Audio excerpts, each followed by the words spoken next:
Yes. Okay. Good afternoon, everyone. The first thing I need to check is whether my mic and my camera are working properly. Are they? Yes. Okay. They are working properly, so I can continue. All right. Welcome to the event, Agrarian Reform and the Defense of Land and Territories.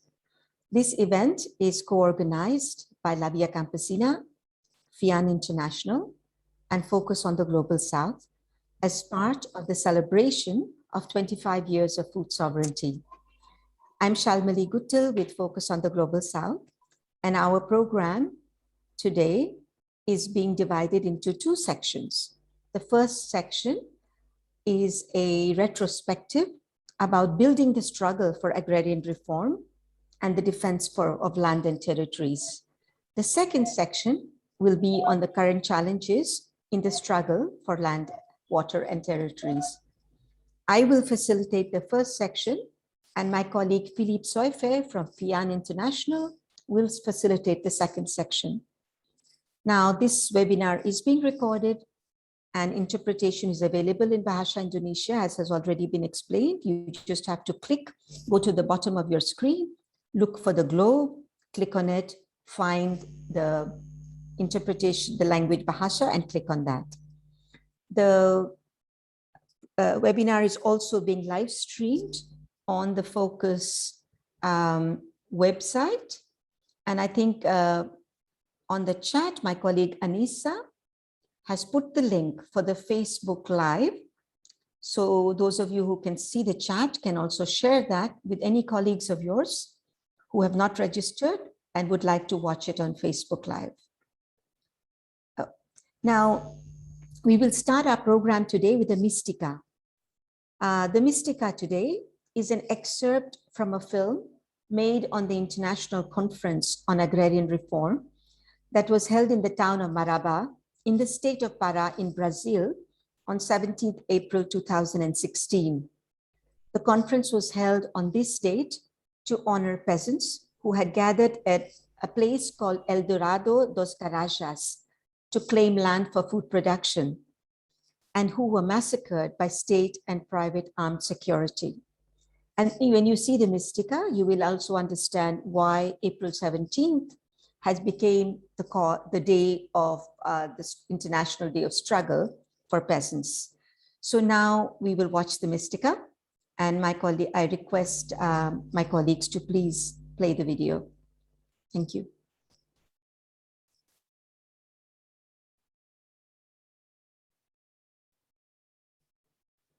Estaba la Vía Campesina en la segunda conferencia que se realizó en Tlaxcala, en 1996, cuando estando en la conferencia llegó la noticia de la masacre del Dorado de Carayás. Y eso, la presencia mundial de Vía Campesina dio como propósito o como objetivo en ese momento hacer del 17 de abril el Día Mundial de la Lucha Campesina. Y eso fue un momento muy importante porque también vinculaba el tema de la tierra, viene la criminalización, los presos, los asesinatos, los crímenes, porque siempre la tierra va a ser motivo de toda esta conflictividad. Por eso esta conferencia que estamos haciendo ahora, este encuentro mundial que estamos haciendo ahora, tiene como propósito volver a colocar de manera contundente el tema de la reforma agraria, y para eso es importante también hacer un análisis retrospectivo de los hechos y cosas que han estado sucediendo y todo lo que se llama, diríamos, la acumulación o el acúmulo de todo ese material.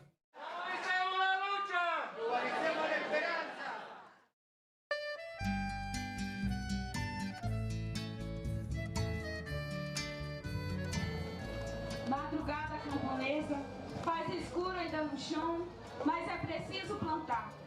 A noite já foi mais noite, amanhã já vai chegar. Não vale mais a canção feita de medo e arremedo para enganar a solidão. Agora vale a verdade, cantada simples e sempre. Agora vale a alegria, que se constrói dia a dia, feita de canto e de pão. Breve há de ser, sinto no ar. Tempo de trigo maduro, vai ser tempo de ceifar. Já se levantam prodígios, chuva azul no milharal, estala em flor o feijão, um leite novo minando no meu longo seringal. Madrugada de esperança, já é quase tempo de amor, colho o sol que arde no chão. Lavro a luz dentro da cana e minha alma no seu pendão. Madrugada camponesa, faz escuro já nem tanto, é preciso plantar.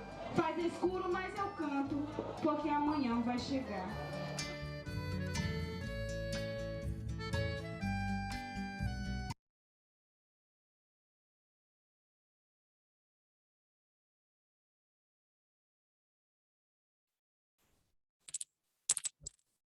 And that is indeed true. We have lost so many of our comrades and people that we were who have been struggling with us, and we have been accompanying in the struggle for agrarian reform and the defense of land and territories. And we do dedicate a lifetime of struggle for them. So moving on with our program, I invite Pramesh Pokharel from the All Nepal Peasants Association and Via Campesina to present some opening remarks about this issue. Pramesh, please. Thank you, Comrade Salmali. Good afternoon and hello to everyone. Greetings from Nepal. I'm Pramesh Pokharel from All Nepal Peasant Federation and also the Youth ICC from South Asia region or the La Via Campesina. As we are celebrating 25 years of food sovereignty, we are organizing various programs, and I think this is the part of celebration of 25 years of food sovereignty. And it's very important to discuss on agrarian reform and the defense of land and territories. We are saying since long that without agrarian reform, it's not possible to achieve food sovereignty. That's why unless and until we address the issue of access and control of producer to productive resources, unless we address the issue of sustainable use of resources, we are not going to solve the problem in agriculture and peasantry. La Via Campesina in 1996 put forwarded the concept of food sovereignty, highlighting the need of agrarian reform to address the problem faced by humanity. While we know the developed countries and the elite class, we're talking about the concept of food security, distributing food, opening market, liberalizing the policies to address the global poverty and hunger. We said that it's only possible by the realization of food sovereignty. That means unless we address the root cause of the problem, root cause of the inequality, oppression, exploitation is the unequal distribution of the resources. The resources are not owned equally. They are not in the hands of the people, in the hands of the producer. That's why we said that agrarian reform is the key pillar of food sovereignty. That's why when we are celebrating the 25 years of achievement of 25 years of food sovereignty, it's very important to discuss about the agrarian reform. And we know how capitalism and the corporate globalization, they are attacking the people.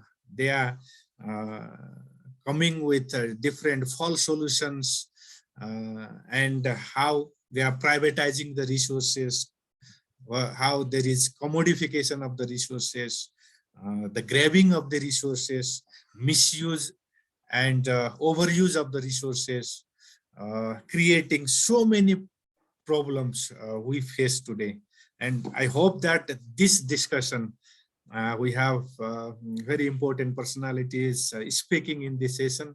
So I think it will be great to hear from all comrades on the challenges we are facing and the way forward. More importantly, how can we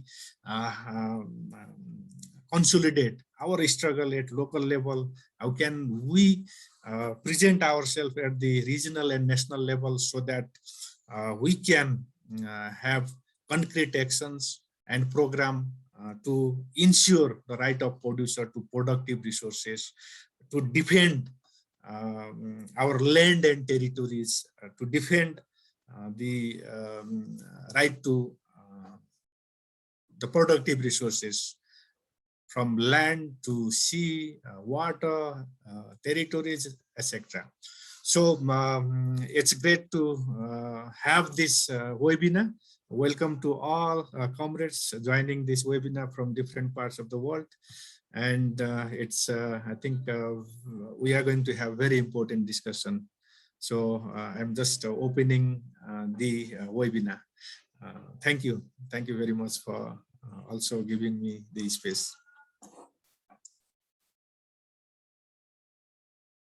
Muted. Sorry, I was muted. Yes. Yes.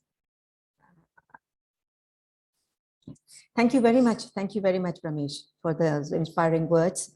And we have all been inspired by the struggles of peoples all over the world for agrarian reform and the defense of land and territories, because these are struggles not only between peasants and landlords, but these are struggles for all of society against capitalism, against neoliberalism, extractivist development, patriarchy, racism, fascism, and militarization, which have taken over so many lands and so many territories and destroyed them. And of course, the environmental destruction, which is happening with the fossil fuel driven industrial systems. Struggles for agrarian reform and the defense of land and territories are struggles for dignity, for equality, for life, for justice, for transforming social and cultural and political relations. Now, the capture of land, forests, seas, rivers, seas, oceans, resources, whether they are by corporations, elites, or governments, these are not new. These are not new problems or challenges, this type of capture and grabbing. Because after all, land, water, forests, oceans, the territories we live in, these are the very basis of our lives. These are the basis of our livelihoods, of our identities, of social organization, of cultures and economies. And those who are able to control them and manipulate them are able to concentrate wealth and resources in their hands, which is what we have seen happening with the consolidation of power of elites, corporations, wealthy people, with the support of many governments and state agencies. This kind of concentration of wealth, resources, and power have also led to deeper discrimination and deeper exploitation and inequalities and injustices in society. So, land grabbing, for example, ocean grabbing, forest grabbing, it displaces and dislocates communities, forest peoples, workers. It destroys local economies and the social cultural fabric. It jeopardizes the identities of communities, whether they are farmers, pastoralists, fisherfolk, workers, Dalits, indigenous peoples. It debases people. It converts people into, itinerary people who are dispossessed of their own dignity and means of survival. And women, for example, produce most of the world's food. They take primary responsibility for family and community well-being. They are the primary caregivers in every society. But because of patriarchal norms, and at the same time, now increasingly over the last several hundred years, capitalist norms and new neoliberal policies, women continue to be dispossessed from the lands that they cultivate, as well as their rights to resources by a combination of traditional and modern oppressive structures. So the struggle, anyway, as we will hear from our different speakers, the struggle to build movement that encompasses, or movements rather, that encompass the priority of land, water, forests, territories, the life-giving elements, has been long in the making, and it has had many successes and many challenges. And let's now look back and take a historical, or rather slightly retrospective view of how the struggle has been in the last 20 to 30 years. So to start with, I will request my colleague and co-organizer, Sofia Monsalve from FIAN International, to talk to us about the human right to land and territories. Sofia, the floor is yours. Yes, thank you very much, Shalmali, and good day to so many friends and comrades who are today here in this webinar to celebrate 25 years of food sovereignty and agrarian reform. I think it is really a very important moment to look back and see what our movement has achieved. And I think I've been asked to talk about the right to land and territory. And I think I would say that the major achievement in the past 25 years is that as food sovereignty movement, we have managed to have a vision on how we think land and territories should be governed for all the things that Shalmali addressed, for the well-being of our communities, for gender justice, for climate justice. And I think it has been a remarkable, yes? Okay. I continue, I think. And I think perhaps the most salient and tangible signal or manifestation, expression of this achievement has been the recognition of the right to land and territory in the UN Declaration on the Rights of Peasants and Other People Working in Rural Areas. 25 years ago, we didn't have that, at least recognized by the UN. In an international human rights instrument. Now we have it, and it is very clear that this recognition was due to the strong mobilization and aspiration of many people and communities on the ground. And I think the Article 17 in this declaration outlines what, again, the aspirations of many grassroots communities are about a relationship to the lands and territories, rivers, coastal areas, which really protects this relationship as communities, as a collective right. And therefore, I think it is very, very important to highlight this. And the other aspect is the issue of, as part of that right, for all the landless communities, the right to have agrarian reform.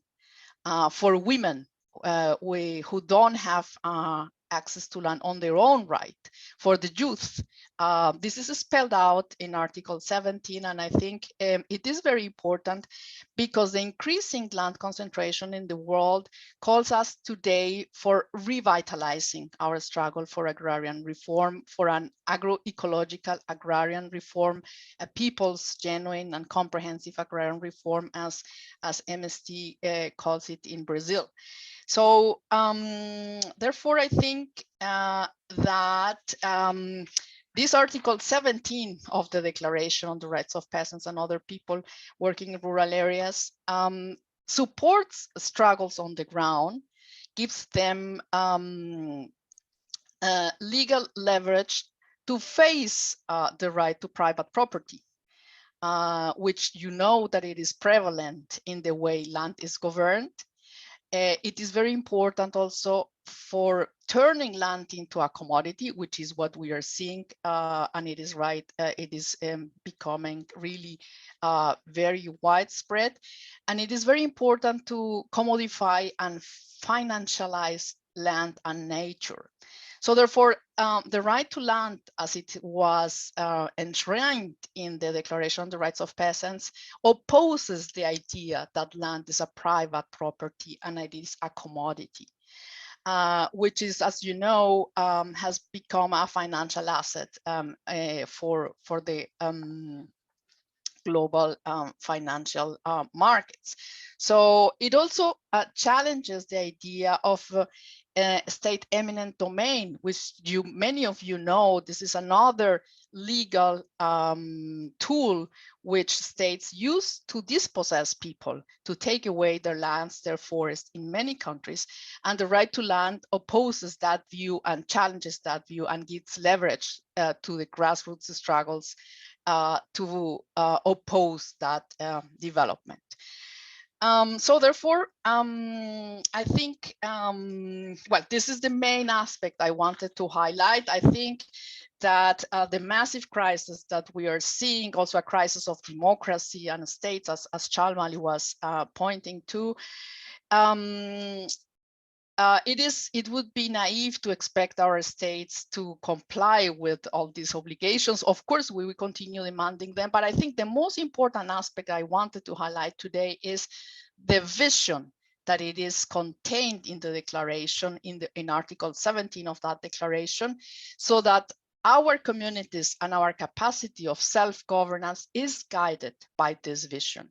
So we have to take these rights on our hands, and we have to put them in practice and implement that vision of justice and human dignity that it is contained in Article 17.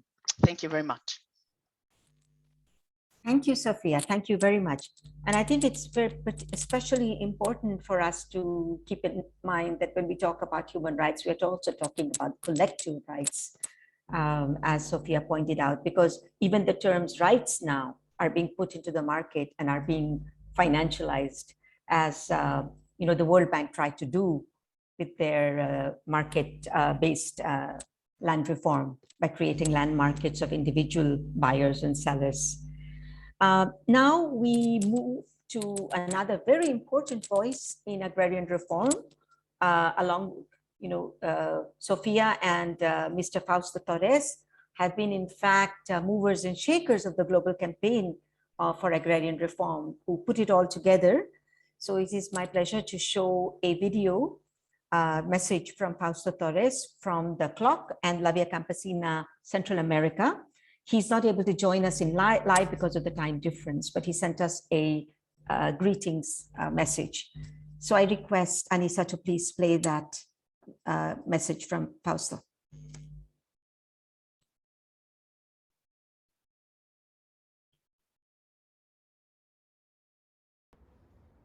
Compañeras y compañeros del Movimiento Social Internacional CLOC Vía Campesina. CLOC es la coordinadora latinoamericana de organizaciones del campo con sede en la región de América Latina. En esta ocasión queremos saludar el esfuerzo que hacen los compañeros de Asia con el tema de la reforma agraria. Para nosotros hay un largo camino alrededor del tema de la reforma agraria. Y en la última etapa nos referimos al encuentro en el 2012 de Bukit Tinggi en Indonesia hacia Marabá, en el 20 años de la masacre del Dorado de Carayás, que se presentó en 1996 allá en la Amazonía brasileña, donde fueron asesinados muchos compañeros del MST, Movimiento Sin Tierra, por luchar por la reforma agraria. En este camino logramos entonces nosotros darle un enfoque más amplio al tema de la reforma agraria. Y en este sentido, trabajar el tema de la tierra, el agua y el territorio. La reforma agraria, como ustedes pueden saber, tiene muchas formas de entenderla dependiendo de las características de cada país. Sin embargo, en el tema de la tierra, lo fundamental es tener el pleno acceso a la tierra, promover la soberanía alimentaria y cultivar mediante la agroecología. Nosotros desde esta región hemos promovido el concepto de reforma agraria popular e integral, que amplía el concepto que teníamos antes, que era muy clásico, en una distribución normal de la tierra a algo de mayor profundidad, que trata de resolver el problema del hambre en el mundo y logra garantizar que las familias campesinas puedan producir la tierra. En el tema de la reforma agraria integral y popular, lo tenemos como tarea central y fue la columna vertebral en el nacimiento de la vía campesina allá en 1992, cuando surge esta idea en Managua, Nicaragua, en el mes de abril. Hoy, ya cerca de los 30 años, hay todo mucho que decir en el tema de la tierra, en el tema del acceso, en el tema de que solo si los productores y productoras, campesinas y campesinos pueden producir la tierra y producir alimentos, van a ir saliendo de la pobreza y de la crisis que tenemos en estos años. Además, el tema de la tierra es bien complejo, porque en muchos países se está presentando el extractivismo, los megaproyectos, los grandes embalses de agua para la producir energía, y que esto crea dificultades, como también lo es la minería a cielo abierto, que al final van quebrando la naturaleza y destruyéndola. Hay una antigua expresión que decía uno de los grandes ideólogos de la teoría política, Carlos Marx, que decía que el capitalismo destruía dos elementos fundamentales: al ser humano y también a la naturaleza. Y eso es lo que nosotros podemos ver en estas condiciones. Por eso nosotros creemos de que el tema de la reforma agraria es fundamental. Hay muchos elementos. Hemos trabajado las directrices para la gobernanza de la tierra, estamos trabajando la unidad de los sectores populares, pero sobre todo volver a colocar en el tema del movimiento social, y en este caso de la vía campesina y nuestros aliados, la reforma agraria como la piedra angular y principal para poder salir de la pobreza y de esta manera mejorar las condiciones de vida en el campo. Viva el encuentro de la reforma agraria que hacen los compañeros de Asia. Muchas gracias.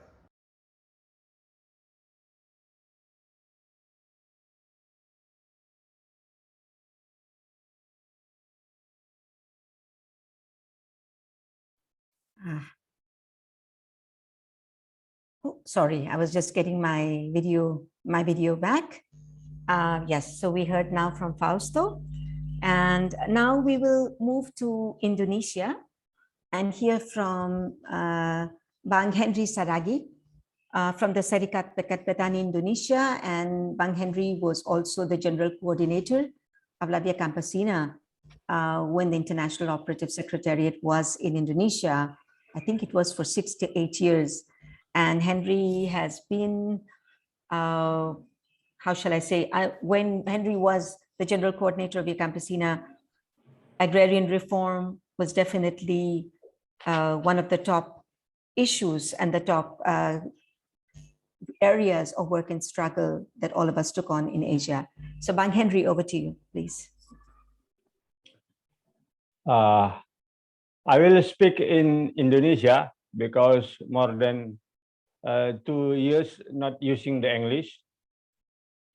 Okay. Oh, sorry. Yes, Bang, that's fine. I'm sorry, I forgot to mention Thai interpretation is also now available. So if you go to the interpretation, you can also click on Thai. Okay, Bang, please go ahead. Pagi, selamat sore. Hello. Good afternoon, everyone. Long life peasant. Viva la Via Campesina. Ya, hari ini adalah Today is an important day for us to discuss. Good morning from Indonesia, Viva agrarian Campesina. reform This is a good day in the to context discuss of food sovereignty. about agrarian reform in context of food sovereignty. Because I see that several As I speakers, see there's for example, our the moderator moderator, there's Salmali, Sophia, they have presented and all the audience have been familiar with the problems in Indonesia. Ramesh also discussed about Indonesian problems. I'm going to give you 3 or 4 points. First, agrarian reform in Indonesia has not been implemented by the government. The government just, the farmer just do the efforts from the transition from the Dutch colonial to the Japanese colonial. Millions of lands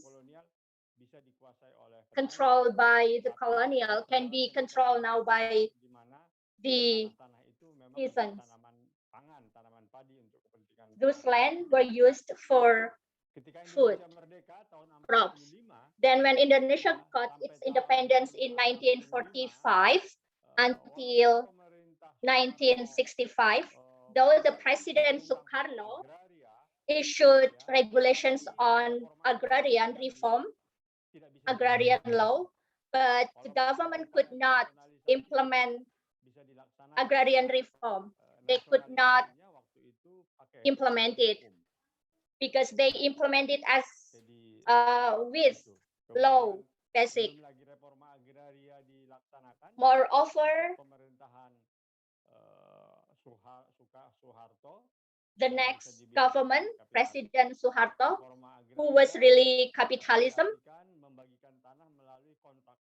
he defined agrarian reform as distributing land using contract farming with transmigration program, and land grabbing massively happened for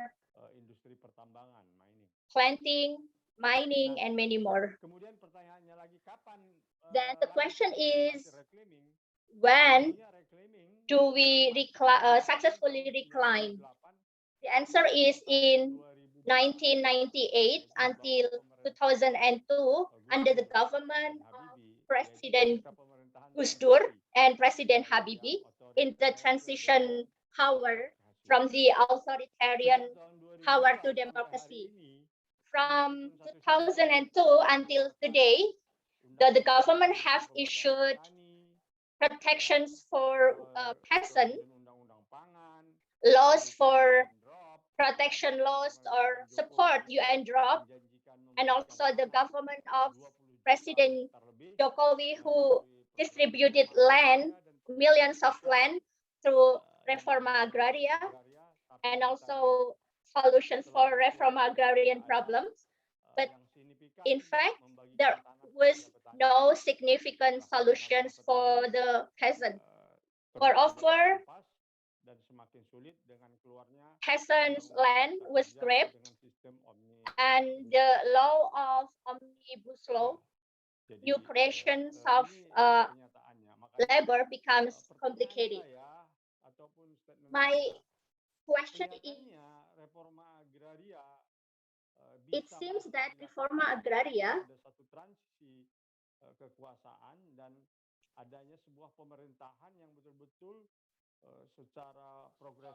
it seems that the government want to support agrarian reform. If not, they don't.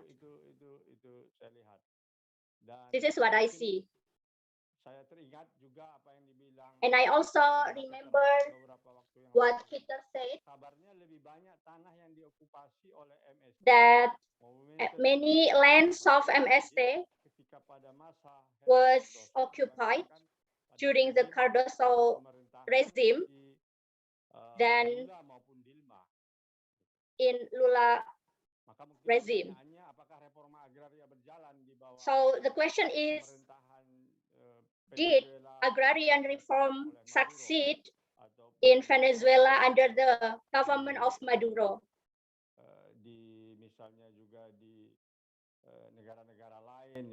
And also this happening in other countries such as in Bolivia. Or maybe I can ask the questions to Pramesh. Does the new government switching from the monarchy to the democracy successfully implement agrarian reform. And also in Africa, what happened in Zimbabwe, for example, about distributing land to the peasant. So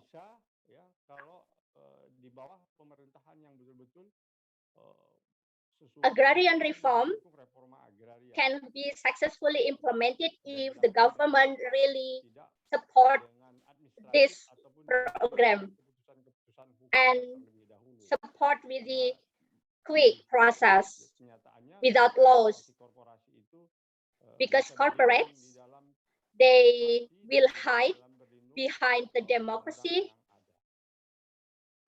under the law.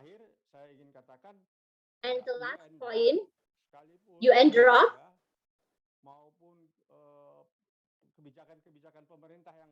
or other government policy that is good for agrarian reform can be successful if the government really support the agrarian reform.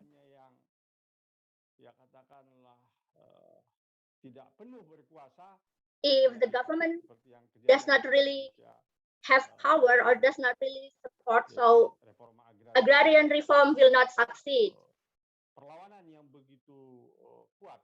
Agrarian reform received very strong attack. For example, we propose good laws, then tomorrow it will be delayed or cancelled. So our struggle will be weak. And this is our struggle. So then our struggle can be strong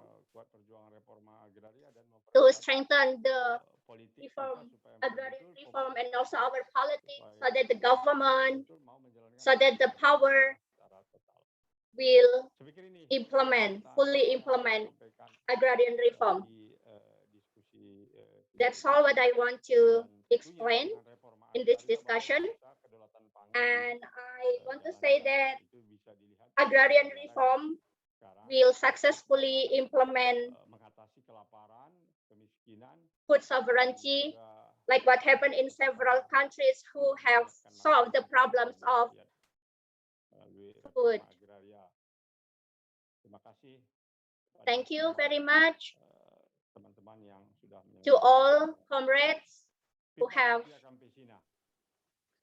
held the meeting. Viva la Via Campesina. Thank you, Bang Henry. Thank you. And as you pointed out, if governments have a commitment, they are able to implement agrarian reform and pass the kind of regulation that is needed for people to be able to defend their lands and territories. But of course, they don't do that. And now we will hear about another historic struggle for the defense of commons and territories from our comrades in the Fisher Folk movement. So I invite my brother Said Baloch from the Pakistan Fisher Forum and the World Forum of Fisher People. Said, please, are you there?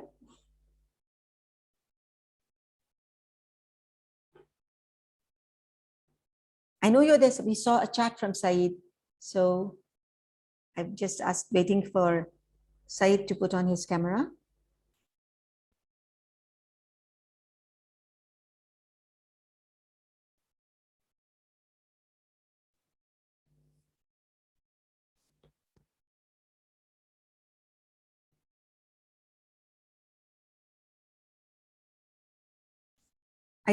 Said, can you hear me? I'm looking to see if you're there. Said, apakah Anda mendengar saya? Said is there. I see him as a participant. Saya melihat Said sebagai partisipan di sini. Apakah Anda ada di tempat? Cindy, perhaps you can change to yes. Bahasa. Yes, Cindy, I think you'll have to, yeah. Said? There is Said.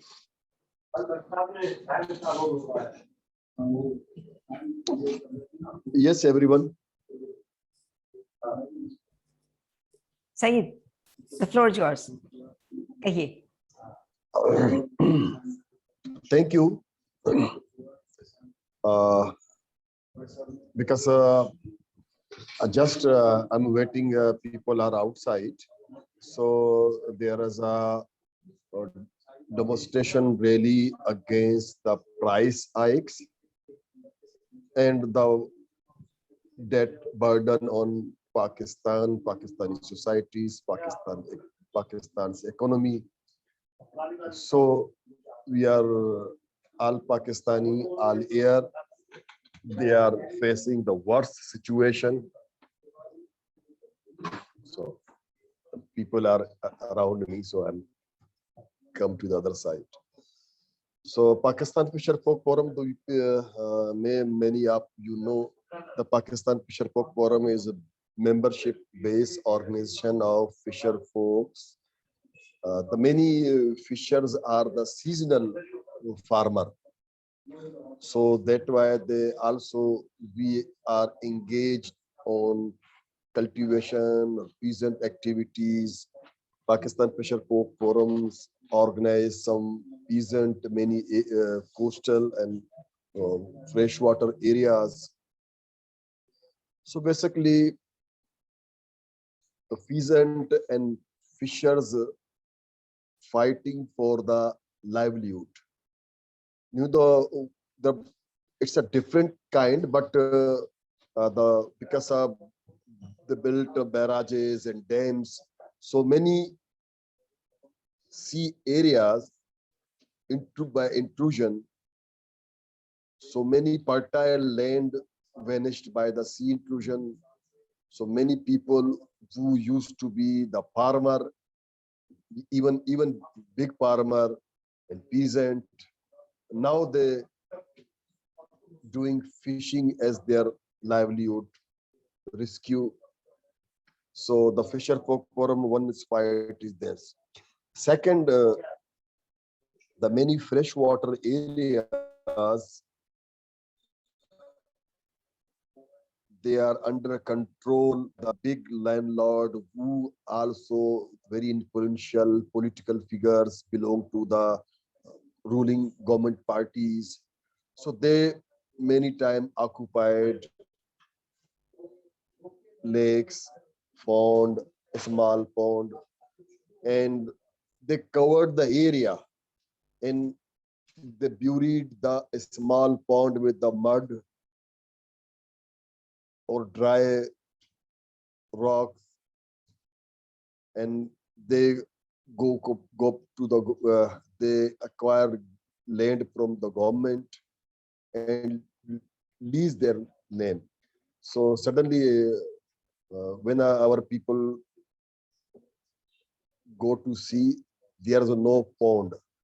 So this type of cheating are continuing in many areas. The Sindh it used to be and day by day they reduce the counting is reducing because one, the lack of fresh water flow, less rain, and third is the influential people's controlling the water and occupying the small ponds. So the land is very important of fighting of the fisher people, especially the fisher people who also the seasonally do the fish, and most time they are a farmer or they're peasant. So Fisher Folk Forum with the alliance of different organization network in Pakistan internationally, that rise the issue, and we are standing in solidarity with all peasant, small landowners, and landless people to fight their better livelihood. Thank you.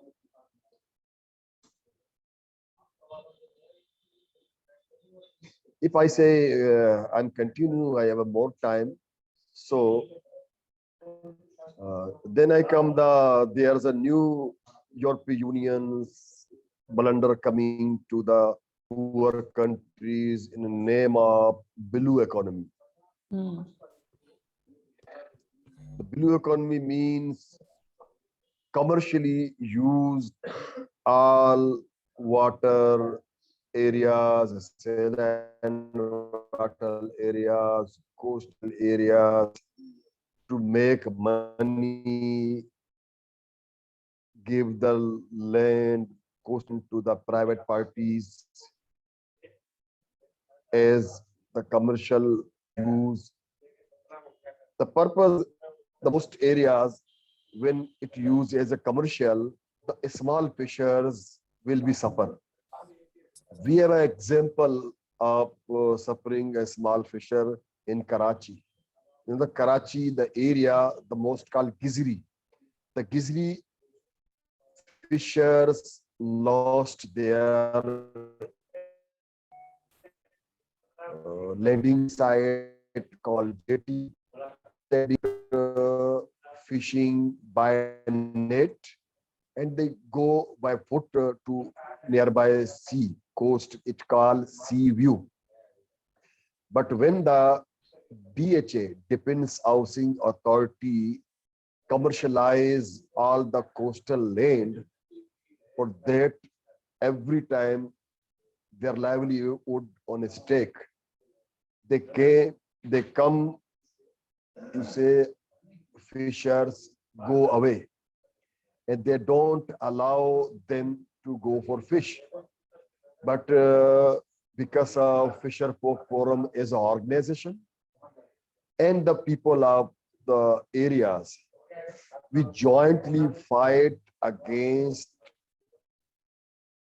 the authority. But that's why they allow our people to go fish, but many times they try to restrict them by time.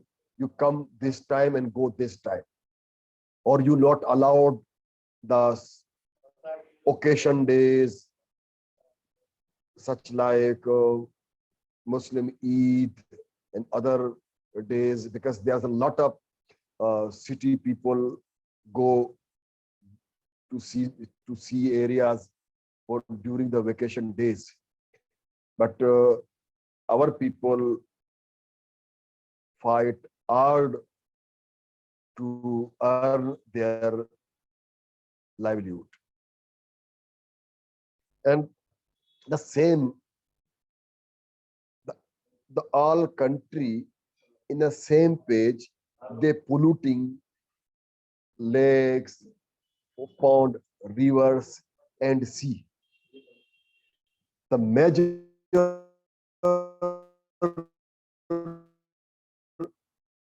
or small cities save water through and with any. I just gave an example. Karachi municipality drain 55 crore gallon per day sewage water into the sea. That's why the most coastal area is look like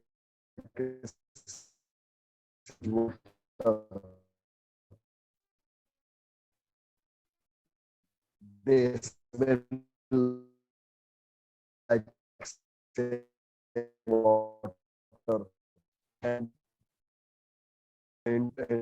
property just service. I cure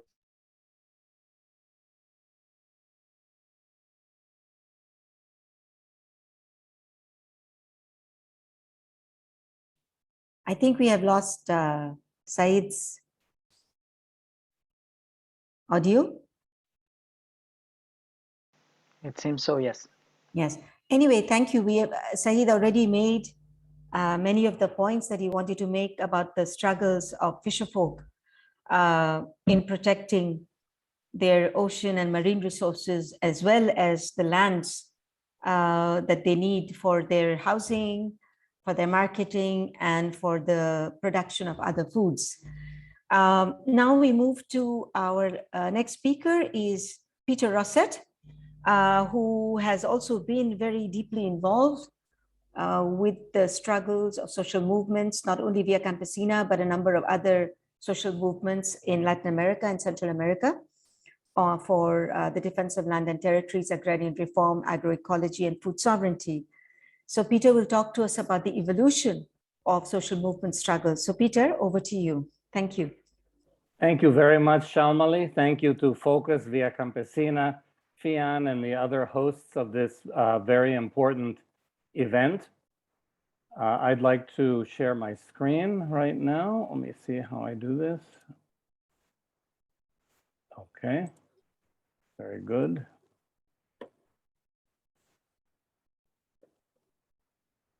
Okay.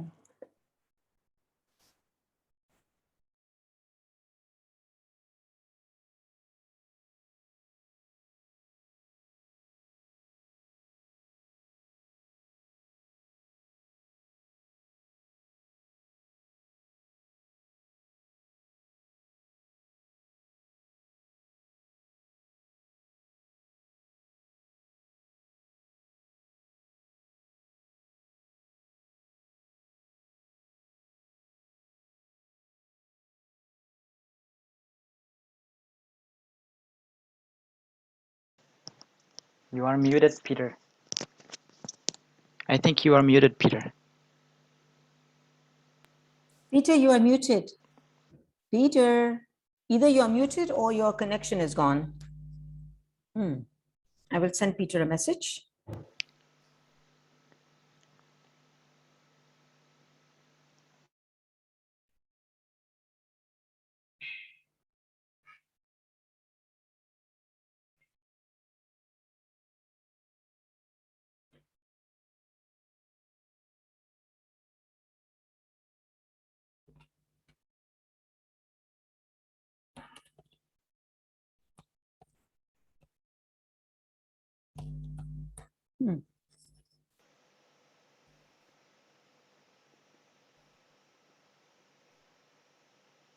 There's Peter.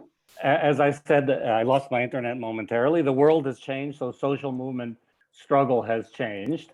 And that's one of the things that we want to take into account in this historical portion of this seminar today. So if we take our meeting in Marabá a few years ago, mentioned by Shalmali and by Fausto, we can say that very clearly in the current historical conjuncture, social movement struggle is very, very clearly in opposition to land grabbing, land privatization, large-scale monoculture plantations, otherwise known as green deserts, counter-agrarian reform. Many countries in the world are trying to reverse previous agrarian reforms, the creating of land markets and fake agrarian reform, fake partnerships such as fake partnerships between corporations and peasants, fake solutions to climate change, like we're about to hear about at COP26 in Glasgow, like agrofuels and other kinds of greenwashing. And very clearly, we are engaged in and in favor of struggles that defend land and territory from encroachment by land grabbers, mega development projects, capitalist enterprises, and we're for genuine, comprehensive, popular or people's agrarian reform as part of building food sovereignty, as Fausto said. And one thing that we can see very clearly is the dispute between plantation-style corporate agriculture, feeding commodity markets as opposed to feeding people, versus peasant agroecology based on peasant seeds as the model that many social movements like La Via Campesina and others struggle in favor of, try to construct and defend. Some of the key points that we debate these days, or positions that we support, are in favor of popular or people's agrarian reform, where agrarian reform is not just a fight between peasants and land grabbers, rather it's an issue for all of society. And that agrarian reform in the countryside benefits urban people. This is an argument that we are making. It's also a reality. And this is part of defending in terms of public opinion, the need for agrarian reform in today's world. When we see the COVID pandemic and how unhealthy corporate food is a comorbidity factor through diabetes and obesity. With COVID, we see the importance of healthy food. When agribusiness commodity chains break down because of long distance transport during lockdowns, we see that local peasant agriculture feeds people. We see that it conserves the environment, that it keeps water clean, conserves traditions of village life and culture. And these are all elements of a popular people's agrarian reform that we defend today, particularly in the current crisis, health, economic, social, environmental crisis, and climate crisis that we're facing in the world today. So we are talking about comprehensive agrarian reform based on peasant organizations, real cooperatives, and peasant agroecology. And we're talking about building a political alliance between peasants and in the countryside and peasants in the city. By peasants in the city, I'm referring to the population of the urban periphery, of shanty towns, favelas, poor neighborhoods, popular neighborhoods, who essentially are the sons and daughters of peasants who migrated to the city, or peasants who migrated, or the grandchildren of peasants who migrated, who are expelled from the countryside, but who are still part of that larger global peasant family. And if we talk about Peter, please speak a bit so slowly for the interpretation, please. We talk about peasants who are still in the countryside. That's almost 1/2 of the world's population. And the peasants who have, and their offspring who have migrated to the city, that's about another 30% of the world's population. Then we're talking about a potential political alliance in favor of agrarian reform that might be as much as 75 or 80% of all of humanity. So this is something we're seeing very clearly now as an argument for agrarian reform, is building this political alliance between peasants and indigenous people who are in rural areas and the large greater peasant family that we find in the city as well. Some of the other elements that I'd like to address in the last few minutes that I have of the current conjuncture, the current situation of the struggle for agrarian reform and the defense of land and territory are, for example, the ever greater presence of peasant women and peasant youth in the forefront of struggle, defending land and territory, at the barricades when police and private security try to evict land occupations, and building agroecology processes to turn peasant territories into peasant agroecological territories with healthy food for humanity and taking care of Mother Earth. Another change that we've seen over recent years has been how the struggle has evolved from a struggle just for land to a struggle for territory. Territory being much more than just land as something to work and something to farm, which of course it is, but territory also being where rural culture resides, where ancestors reside, where spirituality is, where water, mountains, land, forests, animate and inanimate life forms reside in territory, and territory also is the place where different rural peoples coexist, whether indigenous people, nomadic pastoralists, fisher folk, peasants, the landless, farm workers. And so we all have to struggle together to defend our territories from mining concessions, from plantation agriculture, from corporate land grabbing. Another thing that is currently on the forefront of debate in social movements, in which Ban Henry mentioned, has been the need to rethink our relationships between movements, electoral parties, and the state or governments, because as he very well expressed it, even our more friendly or progressive governments have not had an excellent record in terms of delivering on agrarian reform and building food sovereignty. Sometimes, in some rare cases, we've seen advances, but more often than not, we've been disappointed in what's actually taken place, even when our so-called friends are in government. And so this is there's not a clear position in social movements about it, but I think there's clarity that this is something that we need to rethink. And then finally, and related to this, is we've seen how the focus has shifted from pretty much exclusively on making demands from the state to taking land reform into our own hands, land reform from below through land occupations. And more recently, we have a growing debate on territorial autonomies. If the state doesn't deliver, if, as Henry said, we pass good laws and then they don't implement them or they reverse them, if they don't implement policies that are favorable to peasant agriculture, then perhaps in the territories that we control, we should be thinking about different kinds of autonomous ways to organize village life, territorial life, production, education, and everything else that goes on and in terms of making positive livelihoods for people and taking care of Mother Earth in rural areas. So as we say in Chiapas, Mexico, autonomy is something that must be cultivated. And if we can't rely on the state, then there's this growing question of, are there partial or relative kinds of autonomies that we can construct in our territories? So just in the 10 minutes that I had, those are a few of the ways in which social movements have evolved in terms of agrarian reform and the defense of land and territory. And I close then with the Via Campesina slogan, globalize struggle, globalize hope. Thank you very much.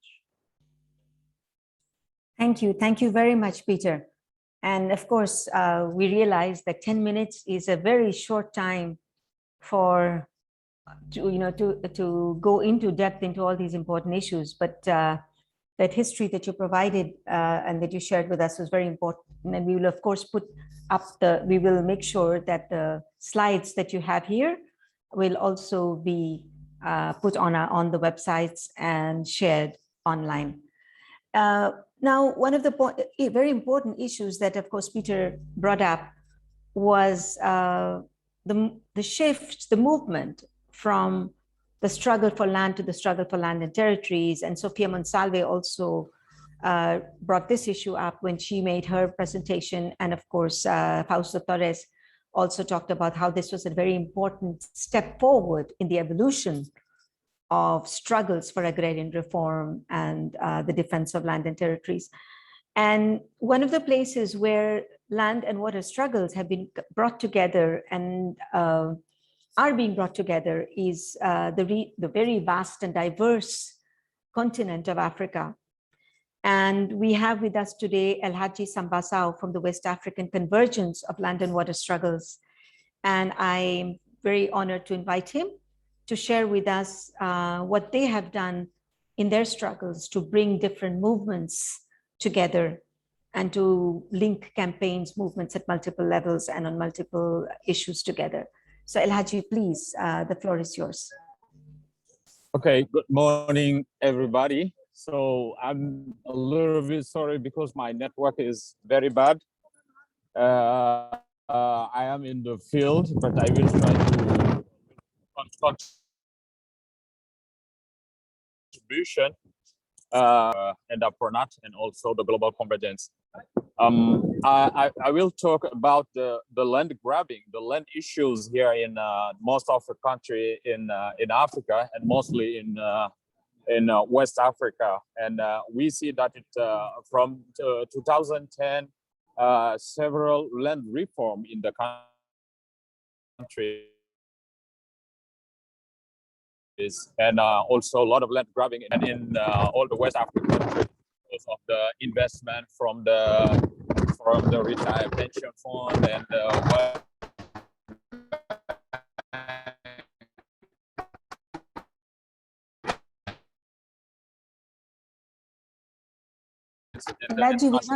change in the European Union. So you can hear me? No, there is. I'm sorry, but your connection is a bit choppy. So are you moving around? Yes, I'm in the field. Right. Is it possible for you to just stay in one place and share your? Thank you. Yeah. So let's work.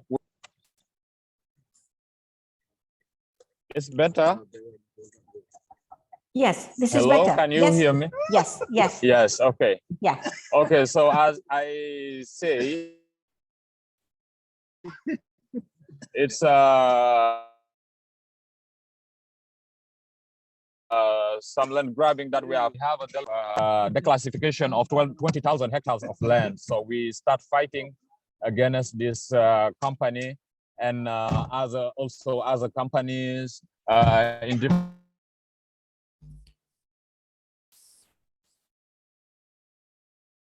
We've lost Elaji again.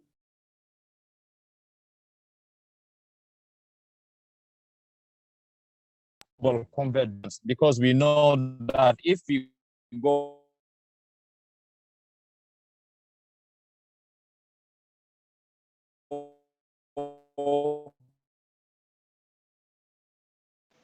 No, it's very choppy, I think.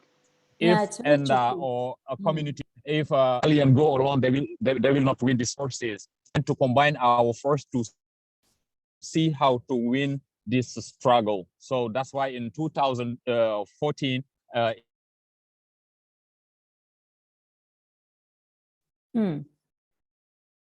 think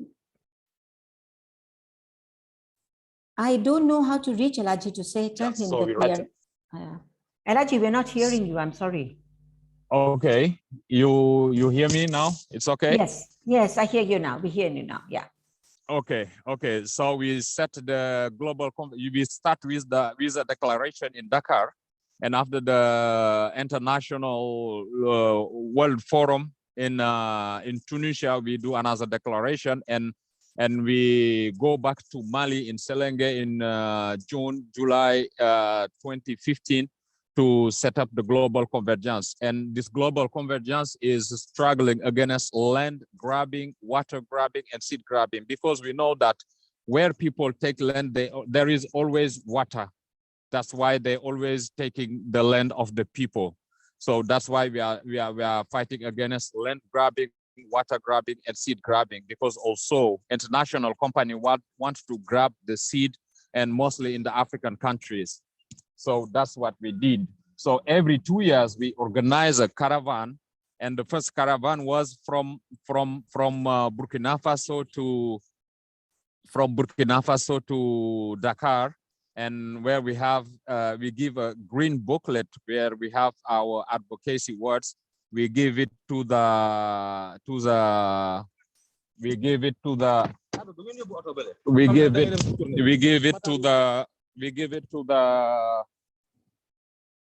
the green booklet to the president of the ECOWAS. So it's to fight against the policy in the West African areas. We organize it, and this one will be the third edition. We will start from Guinea, from Gambia to go to Sierra Leone. This is what I wanted to contribute a little bit, and I'm a little bit sorry because I'm in the field with the community, and we are working in the fields. Okay. Thank you very much. Thank you, Elaji. Thank you for joining us from the field, and thank you for explaining about the dynamics of the land and water convergence. Because as you said, yes, land is particularly precious when it is connected to a water source. And yeah, very often land is taken not for the land itself, but also for what is under the land, of course, and what flows through the land, which is often water. And what is under the land is oil, it's minerals, it's number of things. So, you know, it's not, so land and territories are coveted for a diversity of wealth of nature that nature gives us, as we have seen also with the green economy and the blue economy. So now we still have some time in this section, so I would like to open the floor for any comments and questions or additions from participants. Please feel free to share a few short, I just request you all to make short inputs and comments. You could either raise your hand, which is available in the reactions, or just indicate that you would like to speak somehow. You could put an asterisk in the chat.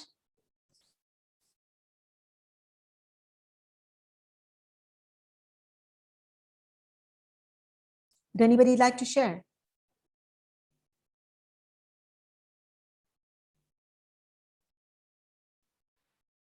I'm sorry, I'm also in the field, so I wasn't able to follow the discussion. So I'm not sure if I'm I'm sharing based on the context of the discussion. So Go ahead, Danny. If there's anything you would like to share about the struggle for land, for agrarian reform, for territory. I guess in the Philippines we have a law that's been going on since more than 30 years ago, and this has been the major legal framework for peasants movement to get their land rights respected by the state. But very recently we have seen how the agrarian reform law was gradually marginalized, and I guess there have been a lot of well under the Duterte administration. Firstly, the budget has been very low. It's 8.6 billion pesos a month, a year. We compared to around 18 billion during the past administration. Second, there has been a shift in focus from private lands to public lands through an executive order issued by the president. But the same executive order has not been effectively implemented. But that also goes to show that private land reform has been neglected a lot. And in fact, since 2012, there has been no budget allocated for acquiring private lands because there's been no budget for just compensation. So we've been doing a lot of grassroots initiatives in many areas where peasant movements are strong. Like in Palawan, there's been, well, this has been in relation to Indigenous Peoples' Rights Act and that executive order on public lands that I mentioned. There's been 8 communities that initiated land occupations in 8 communities. We also do a lot of continuing critical engagement to push through with the land redistribution of pending cases for agrarian reform implementation. But I guess part of what we're doing is to engage and critically access support services from this time around the Department of Agriculture in relation to lands that have been distributed, because part of the reason why farmers get bankrupt is because they don't have access to support services. So we're doing a lot of accessing to make sure that distributed lands are being made productive by the peasants. We continue, of course, to campaign against the criminalization of peasants and peasant movements. So we have right now a campaign to free a 70-year-old leader already 6 years in jail. His name is Antonio Apong Tony Tolentino, who happened to be the leader in in Central Luzon in one of the groups that's affiliated to Katarungan in Central Luzon. The group happened to confront the biggest real estate corporation in the country, Ayala Land.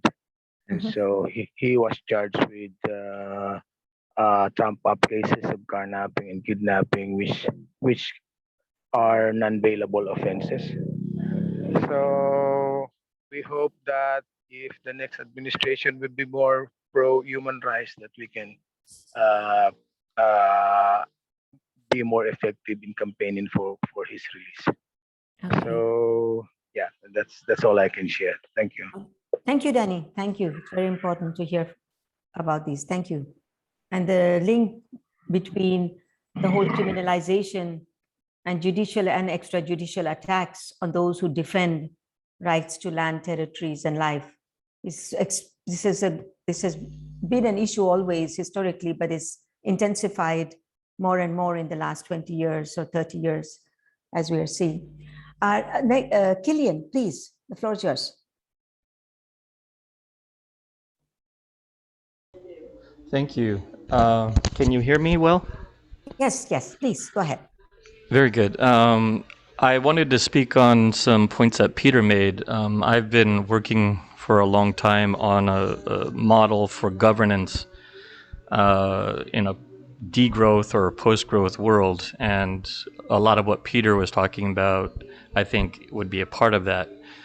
And is it okay for me to speak on this? Sure, yes. I'm just requesting everybody to keep your input short, and as long as they're related, short, because we would like to have more inputs and also related to the topic at hand. Please go ahead. Well, I believe that we can only manage the crises we face, and especially agriculture. We can best do that locally, as Peter was saying, and we already do. 70% of food is produced locally, I believe, globally. So, but we need a governance process to help that happen, to do the degrowth, to reduce the massive consumption of the 1 to 10% globally. And the way to do that is to follow the patterns and principles of natural systems and indigenous peoples. And so there's a model that does this, where we go back to small communities networked together, and groups of communities and networks of communities within bioregions. And the governance is a fractal form of egalitarianism. By doing it fractally, we keep the numbers small enough to actually do good management. I call this regenerative governance, and I think it's a lot like what Peter was talking about. And there's a city in Cherán, Mexico, is doing a simplified form of this, although they don't call it that, that they drew from their indigenous history to implement a governance system in their city after kicking out the government that had been there and taking over. And they have a 2-tier system, but we would need more like a 4 or 5-tier system for a more global system. So I just wanted to share that. If anyone is interested, they can contact me.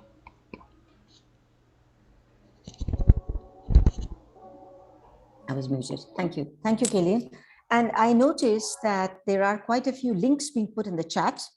So my request to friends and colleagues is, if you have more issues that you would like to share, publications or links that people can access, please put them in the chat. And what we will do is we will save the chat. And then when we prepare a report of this meeting, we will make sure that these all these links to resources, materials, email addresses are made available to everybody. Now, Mike Davies had his hand up, but then the hand went down. Mike, does this mean you do not want to speak?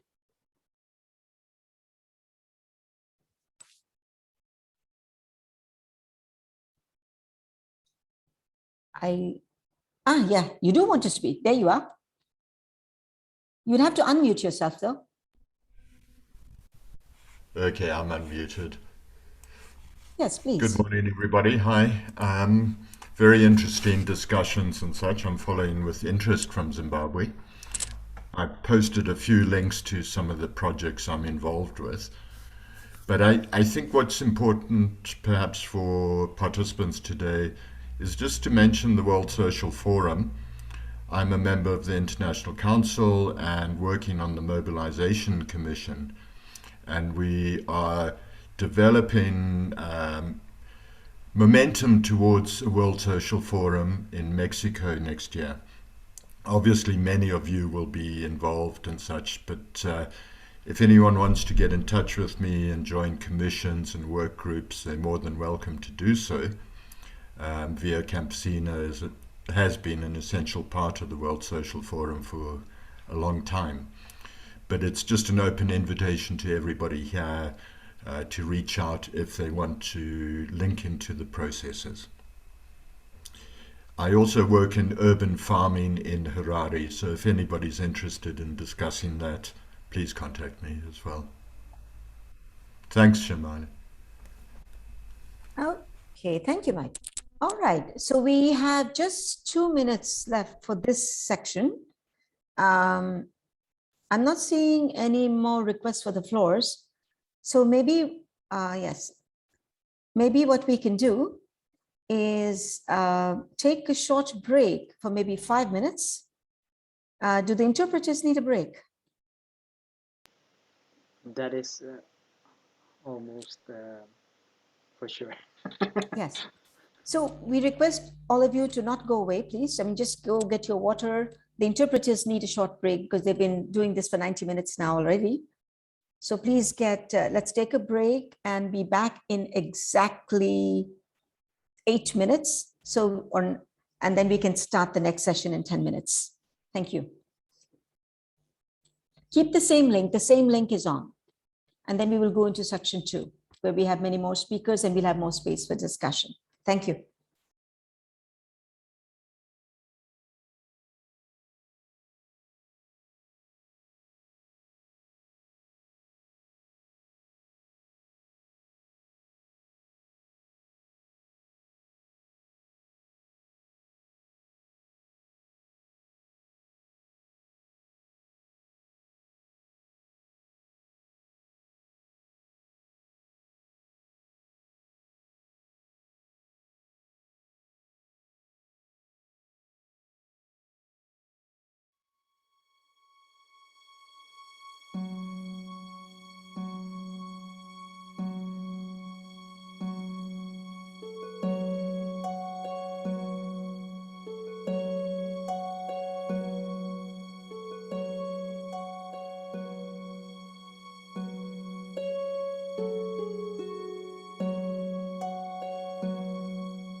Okay. Hello again. I hope slowly everybody's getting back. I hope you can all hear me. And I also hope that interpretation is working again. I see a thumbs up for the, I guess, for the hearing. I hope interpretation is going on as well. Could just someone confirm that? Maybe Ikwan? Yes, the 3 interpreters are still in the booth. I will check, but for sure the interpretation is still going. Go ahead, Philip. Thank you. So my name is Philip. I will take over the second part of the moderation of the second part of this event. I work with FIAN International, and one of the issues that I work on is land. And I'm very happy to be here, to be joining this discussion, which has already been very rich. And now we move a bit to the second part of this discussion.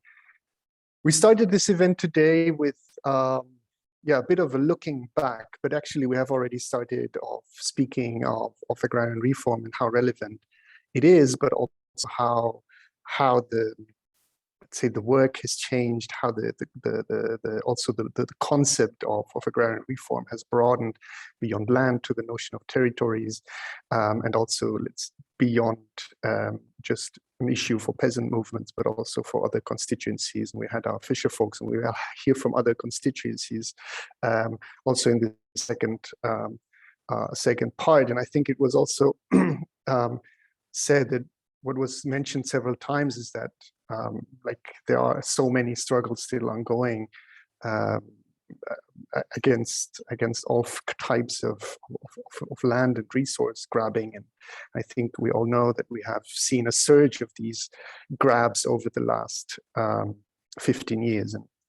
And I think many of the organizations here that you are here, and the social movements, the peasant, the food producers organizations have worked not only in the local, in their struggles, but also in really analyzing what are the structural drivers, kind of identifying, kind of what is also kind of what are the new dynamics that are driving dispossession today, and that add on to, some of the things that communities, rural people have been fighting against for many years. And I think it's at some point, the debate shifted more. Concepts like land grabbing were probably more prominent than agrarian reform, and there may even be some people who kind of see agrarian reform as something that is more like something from the past. But I think what we are seeing now is that there are extreme lacks of concentration of land, of fish, of oceans, of forests, of grasslands across, and that's a phenomenon also that we see across continents. So I mean, just as an example, we did also together with some of the organizations here, we did some research, and there are some company like an agribusiness company, one is called Olam, and they own more than 2 million hectares around the globe. And when you even look deeper and you see what are actually the financial entities that are behind these companies, and that effectively control these lands through these investment webs and from tax havens and financial centers, then you see actually that there might even be like a level of concentration of wealth and of resources as we may never have seen before, or at least which are really extremely worrying. And now that the climate COP is approaching, there's a lot of talk about climate change, a lot of focus on that, and a lot of market-based solutions and false solutions that are promoted, and which will, or the risk is high that those will even increase the pressures that there are already on land. So I think in that sense, talking again or keep talking about agrarian reform is really extremely important. I think it has been said, especially when you see that in many of the discussions, like if land is addressed, but it's like more addressed under concepts such as, you know, often it's framed under like security of tenure, and like tenure rights must be secured. But I think this is like a very defensive approach, and I think precisely by, you know, bringing up the issue of agrarian reform and updating that as well is necessary, just kind of to go beyond this kind of defensive approach and really put on the agenda the need that, you know, an equitable and just distribution of land, of the common goods needs to be the basis for addressing the challenges that we are facing, and in the ecological crises, the extreme inequalities, but also conflicts and even issues like public health, because there was a reference also made several times to the pandemic. So now in the second part of the meeting of the seminar, we will try to look a bit at a range of struggles that are there. I think there will be a lot of continuity, but to the previous part, but there will be a slight shift in focus. And I would like to open this second part. I would like to Roma Malik from the All Indian Union of Forest Working People to share some thoughts and give an input. Please, Roma, you have the floor.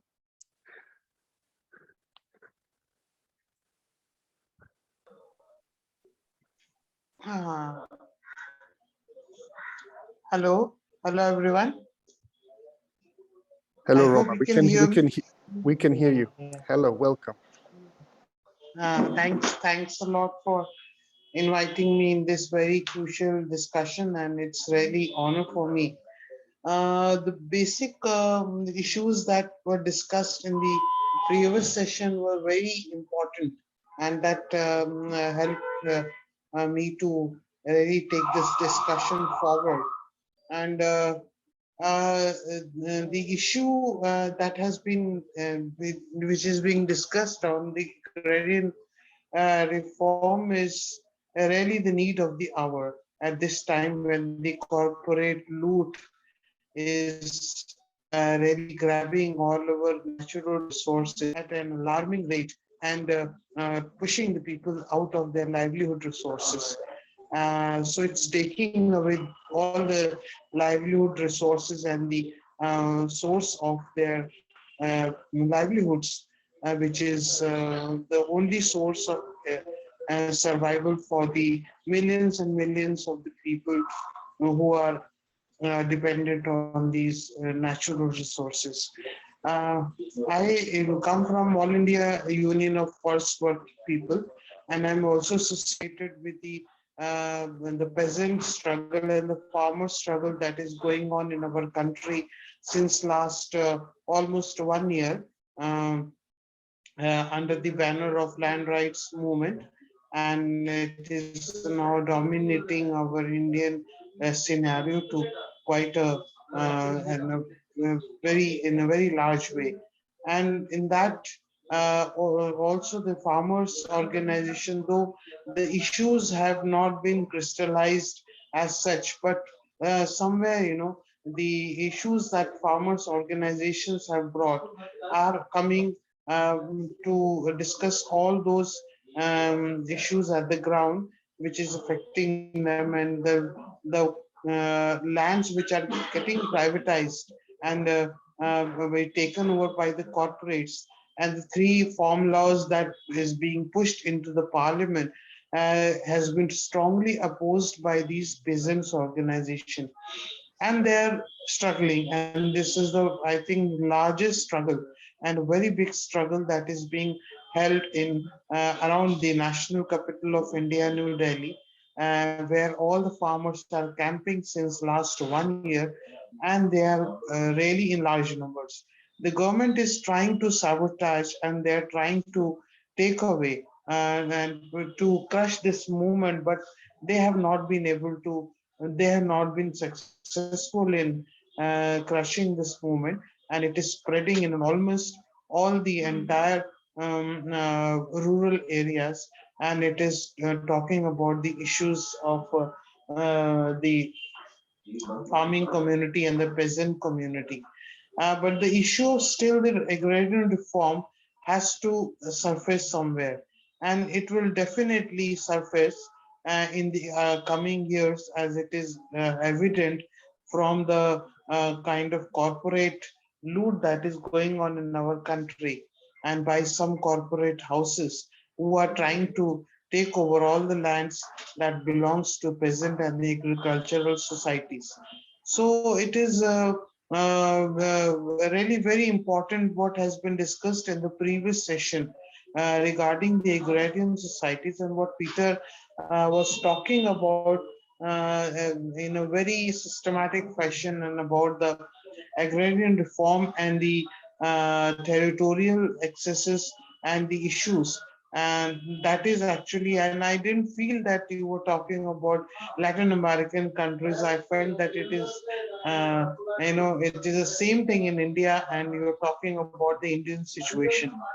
So it is a very important, I feel that this whole issue of agrarian reform, and according to the livelihood, because they are also, the corporate world and the governments are all trying to digress the issue of agrarian reform also. But we are specifically talking about the people's livelihood, their land in their hand, and the livelihoods of all the agrarian societies, and which includes the forest people, which includes the fisheries, and many societies.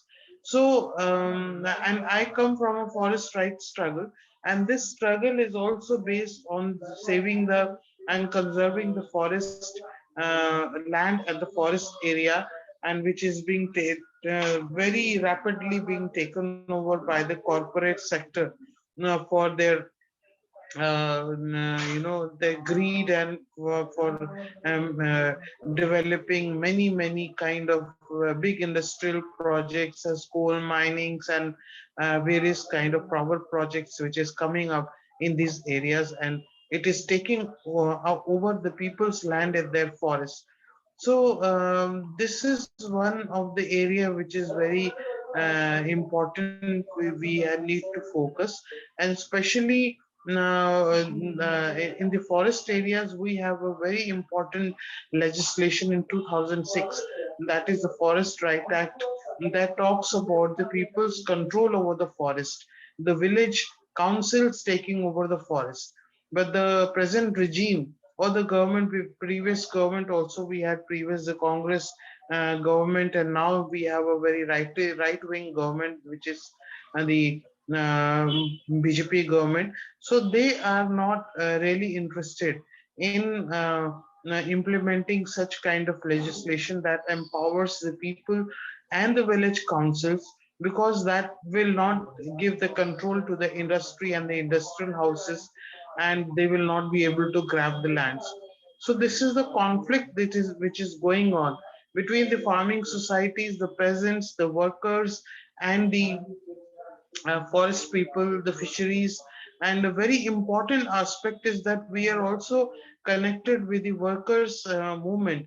And one of our very important constituent is the trade union, independent trade unions, because in this all sector, the workers' right is also connected, be it the agriculture or the forest or the even in the sea, or they were connected to the water rights. So the workers' rights is also being ignored, and they are facing a very you can say a kind of denial of their rights, and they have to they are losing their lands, and they are also losing their jobs. So we are trying to connect all these kind of struggles to build up and it is really taking a very big shape now in our country. And it is important that such kind of struggles they build up, otherwise the corporate sector is going to take over everything and make the entire working people into a cheap labor for their industrial purposes.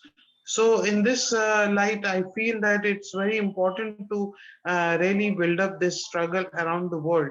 And we have been propagating the issue of agrarian reforms in our the area of work, and also in this issue, and we have been firmly standing on this issue.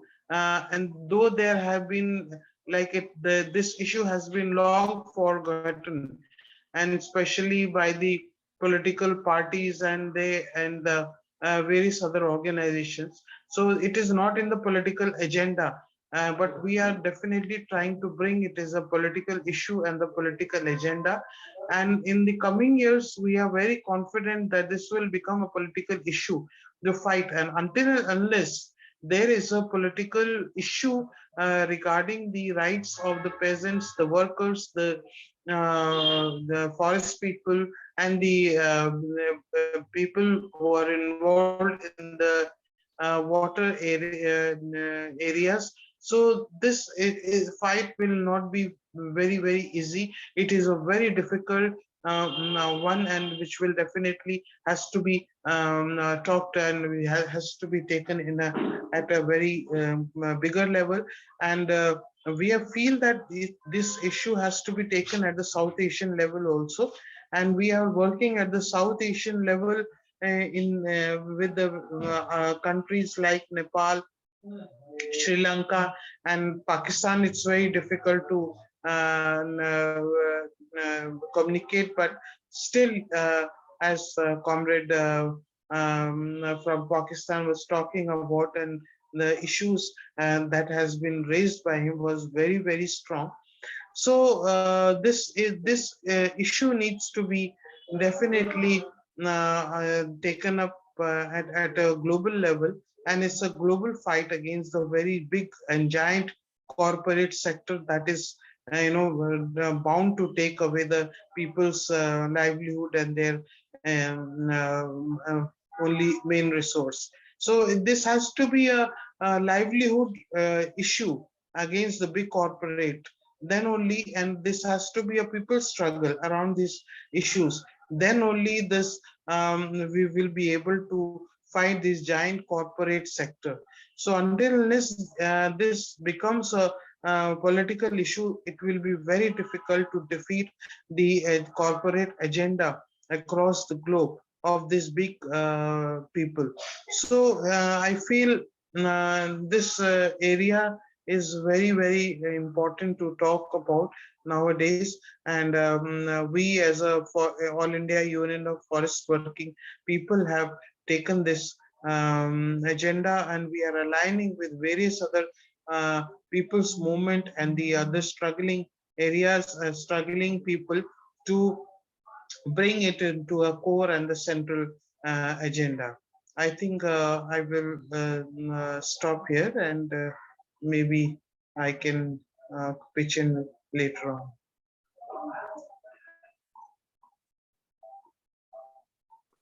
Thank you, Roma, for this intervention. I think where you brought up many important points, and first of all, also to, obviously, I think we're all following the struggles, the peasant struggles in India,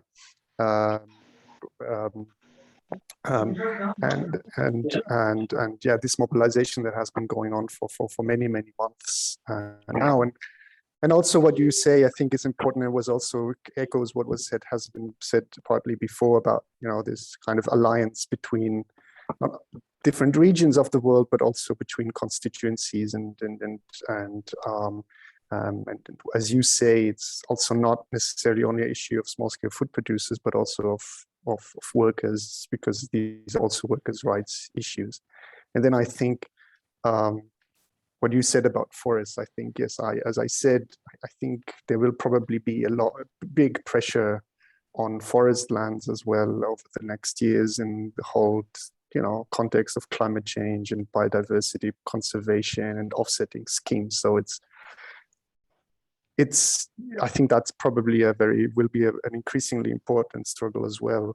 And I think in that context, it's also interesting, to see the ambiguity of laws, right? Where you say, like in India, you have the Forest Rights Act, which is, an interesting piece of legislation, and which gives some degree of autonomy to communities, but which is not applied. And on the other side, you have the government pushing through farmer bills that are kind of used in a way to sideline and destroy basically peasant farming.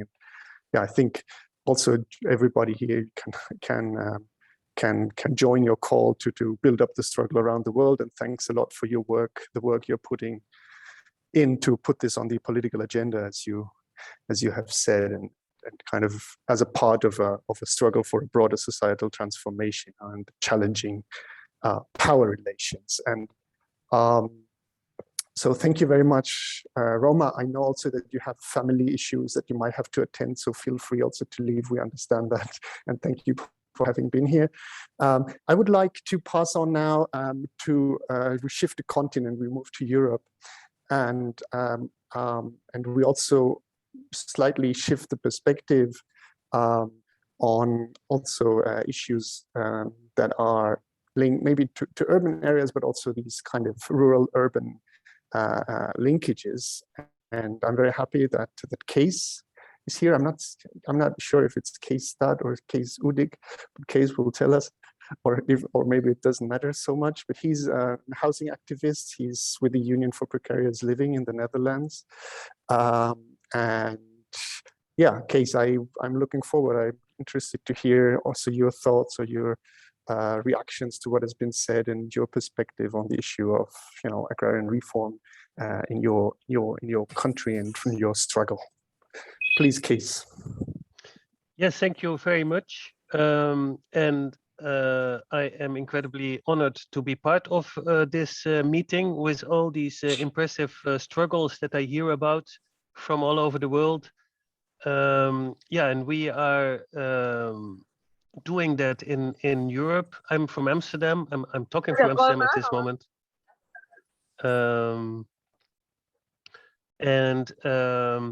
I have to leave in a couple of minutes because at 1 o'clock we start a court. We started ourselves against the Dutch state and a few multinationals that are based in the Netherlands. It's called the International Intergenerational Climate Court, and it will be for 4 days. And we will charge the Dutch state and the multinationals Unilever, ING Bank, and Airbus, which presents itself as a airplane producer, but is a weapons manufacturer, in fact, and many more. So, and many of the crimes that we accuse them of are committed against the movements that are taking part in this meeting. It's about land grabbing, about destroying forests, and robbing minerals without paying, and these kind of crimes. So I put the link in the chat. It's with Framer Framed. You can check for the next 4 days. There will be meetings, and you can join and be part of the jury even. But of course, this is not what I was asked to talk about. We are part of a growing movement of housing activists in Europe. And this is because housing has become almost unavailable for many people, especially for poor people. And this has become such a crisis that people start revolting against it and discovering how this is a systemic problem, and that the housing has become a market and has been taken over by international equity funds and private equity and these kind of companies. And what is interesting about these movements is that they also discover that agriculture and other uses of space and land has everything to do with their own personal situation, even in urban settings. So I think many of these movements that are participating now, I know from 20 years ago when we had the global struggles against the WTO and the G8, when these connections were made, more or less, we got to know each other, and I have the feeling that there is a new international movement growing where we can combine struggles and can find each other again, because the companies that are invading our lives, even in the metropoles in Europe, are being disclosed as having this influence all over the world. And the movements, this is a good thing, I think, are growing very strong. I don't know if you heard about news, for instance, in Berlin, they had a referendum a few weeks ago where a majority of the voters voted to socialize housing of big housing companies. And this is unprecedented. This never happened before. I mean, it's not a law yet, but it puts very much pressure on progressive governments to do something about the housing crisis. Struggles are interconnecting. Another good example is the ZAD in France, where huge movements of people coming from cities, but also farmers together stopped the building of an airport. And this whole area is now occupied in a way and is being used for as well building communities as farming. So these alliances are being made in the practice. It is happening now, and I think it is a real good possibility for also to learn to explain to ourselves, let's say, and people participating, how capitalism functions and what these incredible economic forces are doing all over the world. Of course, it is not a paradise or something. It's not happening automatically. There's many people joining these demonstrations. For instance, in the Netherlands, we had 2 huge demonstrations against the housing crisis. One with 15,000 people in Amsterdam, and 2 weeks ago, almost 10,000 people in Rotterdam. And many of the participants, they join because they just want a house, but something is happening there, and we are learning to struggle again, and we are learning about how capitalism functions, and but also about how government functions. Because in the case of Amsterdam, for instance, we have a progressive government, but they do not hesitate to evict squatters and to send riot cops to actions. And we have one specific case here that is a really clear connection between struggle for land for farming and a housing activist, which is called the Lutkemeer. I put the link also in the chat. This is a piece of agrarian land that has been confiscated by the government to build a distribution center for a big corporation.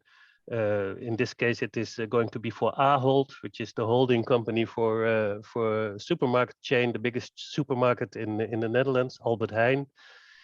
And we are trying to stop this. The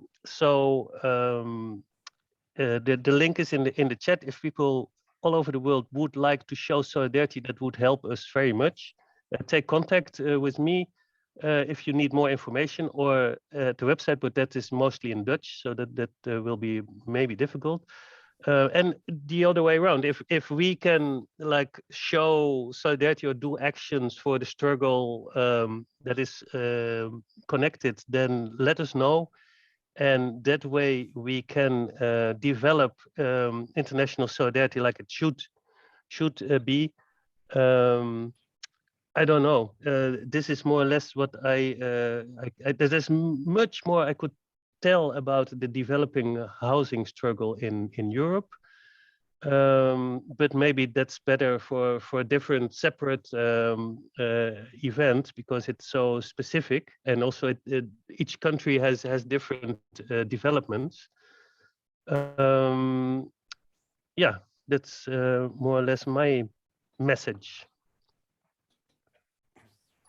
Well, thank you so much, Case, also for having joined a bit last minute and just like a few minutes before your tribunal starts. So this is really very much appreciated, and feel free to I think you have to run over to the place, and I'm sure we will follow over the next few days. I think you share the link, so that will be exciting to see. And I think it's another, kind of, we spoke about strategies and struggle strategies, and I think these kinds of people tribunals are also like an important strategy. And so I think it's great that you're doing it, and yeah, good luck with that, and we'll follow. So I think it was also interesting to see that, kind of what you said, that there are some of the same dynamics that we see, and that are not like only for agricultural lands or for oceans, for forests, but also on housing, and also in a continent like Europe, where actually I think probably many governments or even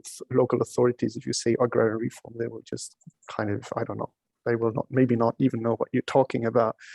And I think which is also important are these rural urban linkages that you mentioned, and the struggles that are happening. And there's again also the issue of kind of how the issue of like even like supposedly progressive governments are no safeguards or no protection against these kinds of things, and so the struggle and the connecting the struggles is really key. And I also appreciate that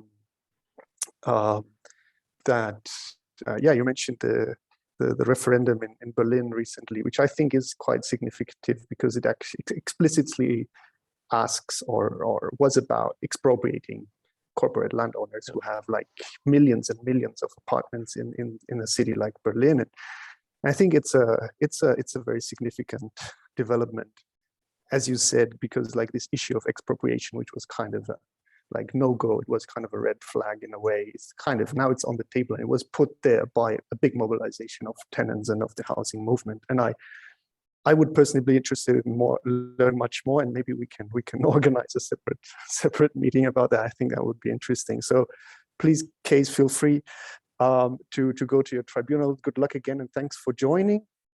And then, with no further ado, also because time is advancing and there's so many rich experiences, I was thinking to stay to stay in Europe and hand over to Verdiana Morandi, but I'm not sure. Let me check quickly, because I know that one of our next speakers also has to leave. I don't know, Amparo, is it okay for you would you like to speak now? I heard that you need to leave for another meeting. So if maybe should we go with Amparo first, so that she can attend her other meetings. So Amparo Misiano, she's from the Secretary General for the National Rural Women's Coalition, and also the member of the Safe Agrarian Reform Alliance, which is a consortium of different organizations, farmers organizations, civil society organizations, and land right activists and agrarian reform activists. Thank you so much for being here, Amparo, and you have the floor.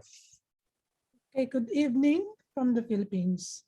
I'm Amparo Misiano, and I heard the previous speakers, and it seems that we have some issues are common, like for example, the airport, as mentioned earlier.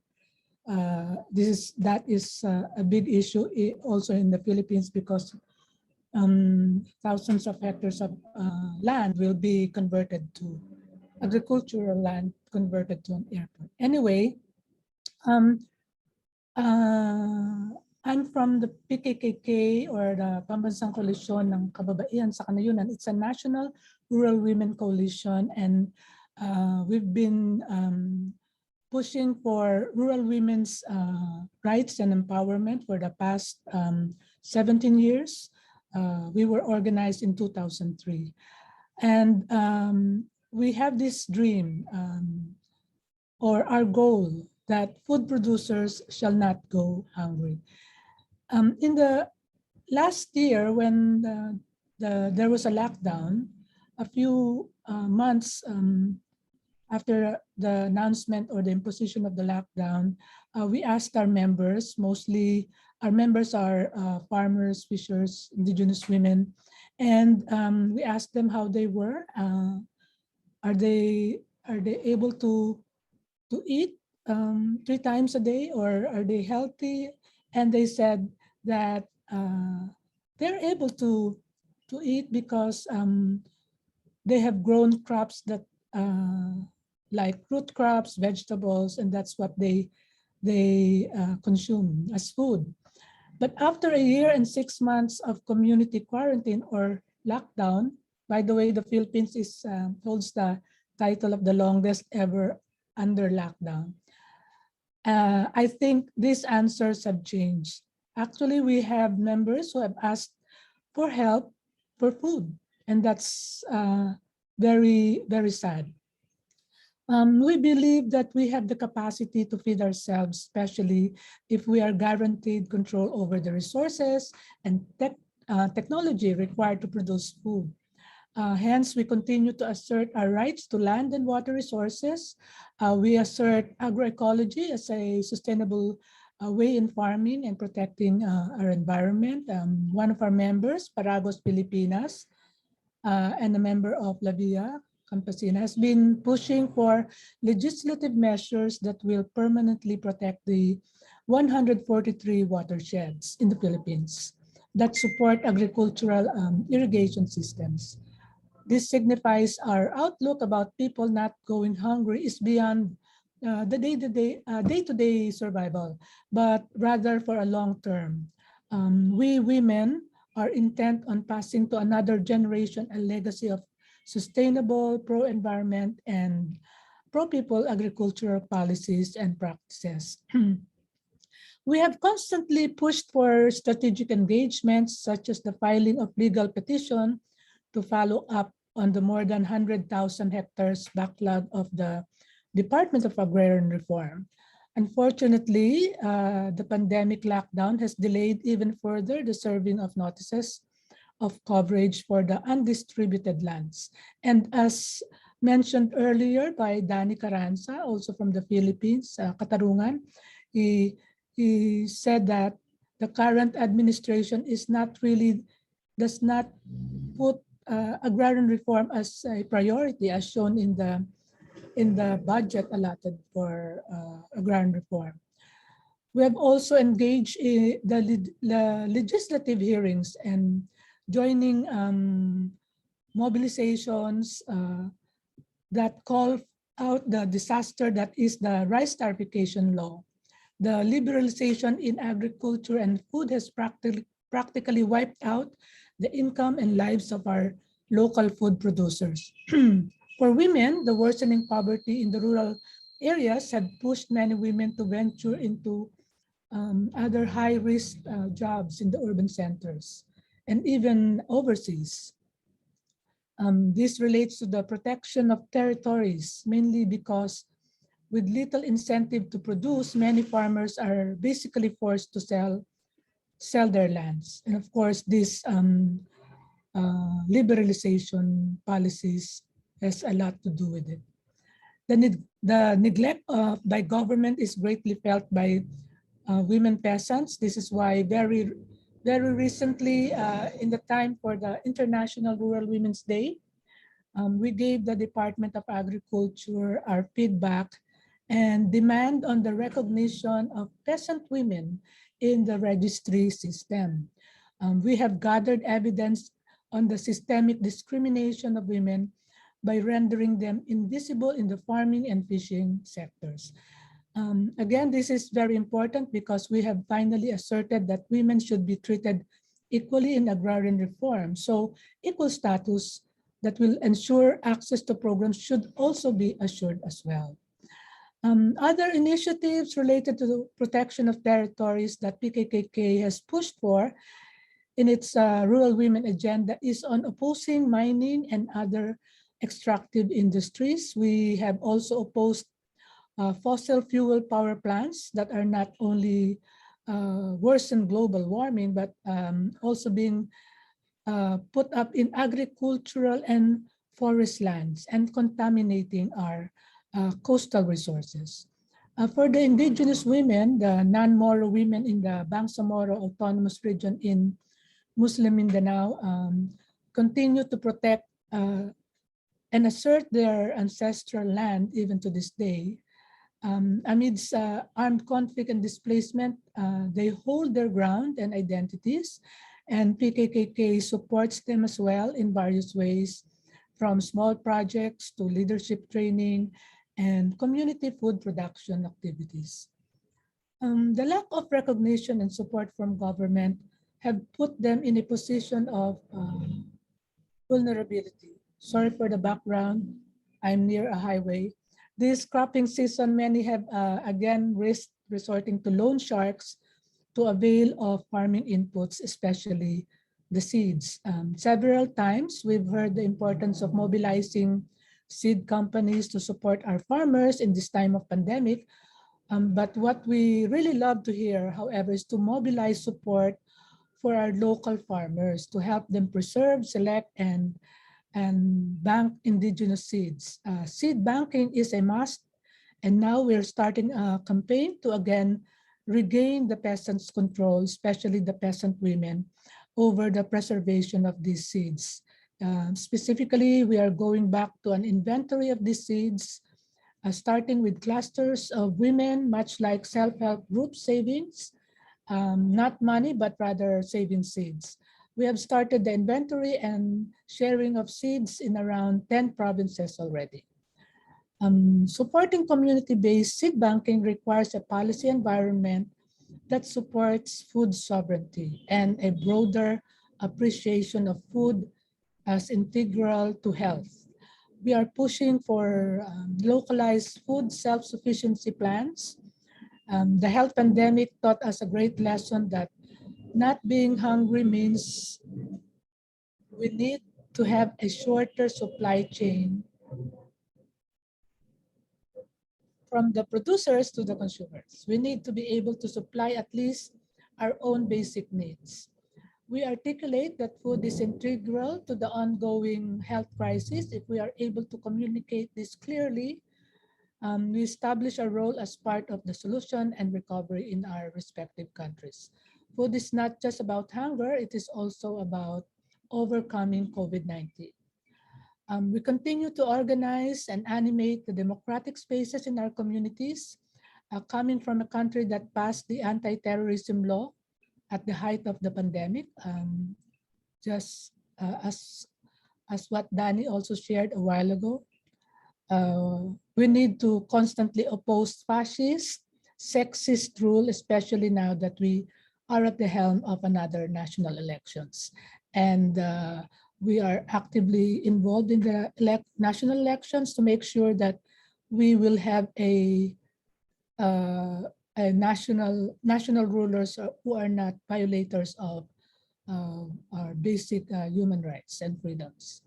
So if we are to believe that small food producers shall not be hungry again, we shall have to act and look at small food producers as not too gullible to be fed by failed promises of neoliberal policies and state actors acting as bullies. Thank you, and thank you for this opportunity. Thanks to you, Amparo, for this input, and again, many important issues that you raised, starting with the lockdowns and the draconian measures that were imposed, and also how they specifically affected women's rights and the care work that women are doing, and then also I think, and that was also taken up in the chat, this issue of protecting watersheds is something that is quite strategic, and this issue of kind of perceiving not just as land, as a piece of land, but as ecosystems and how they are connected. And so to give this autonomy to farmers, the food sovereignty that that is kind of the broader framing in which we are speaking about agrarian reform. And I also appreciate a lot that you mentioned the issue of the farming inputs and seeds in particular. It's also something that I personally work on, and I know also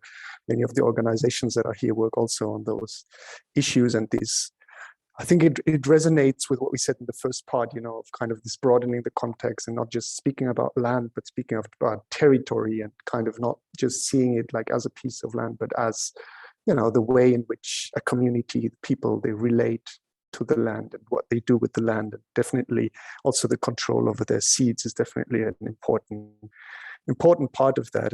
And as you say, also these linkages to really transforming supply chains and kind of reverting and creating kind of localized food systems where, you know, where small-scale food producers are not just kind of the at the bottom, let's say at the bottom of the producing and providers, but are key actors within their communities and have autonomy and dignity and enjoy their rights. So thank you very much for those inputs, Amparo. And with not much further ado, I would then invite our next speaker, who will bring in a new perspective that we haven't had so strongly so far, from pastoralists or shepherds. We will go back to Europe, and I'm looking forward to hearing the thoughts of Verdiana Morandi, who's from the European Shepherds Network and from the World Alliance of Mobile Indigenous Peoples. So I think it's also a very important perspective that we haven't had so explicitly today. So I'm very happy that you're here, Verdiana, and please, you have the floor.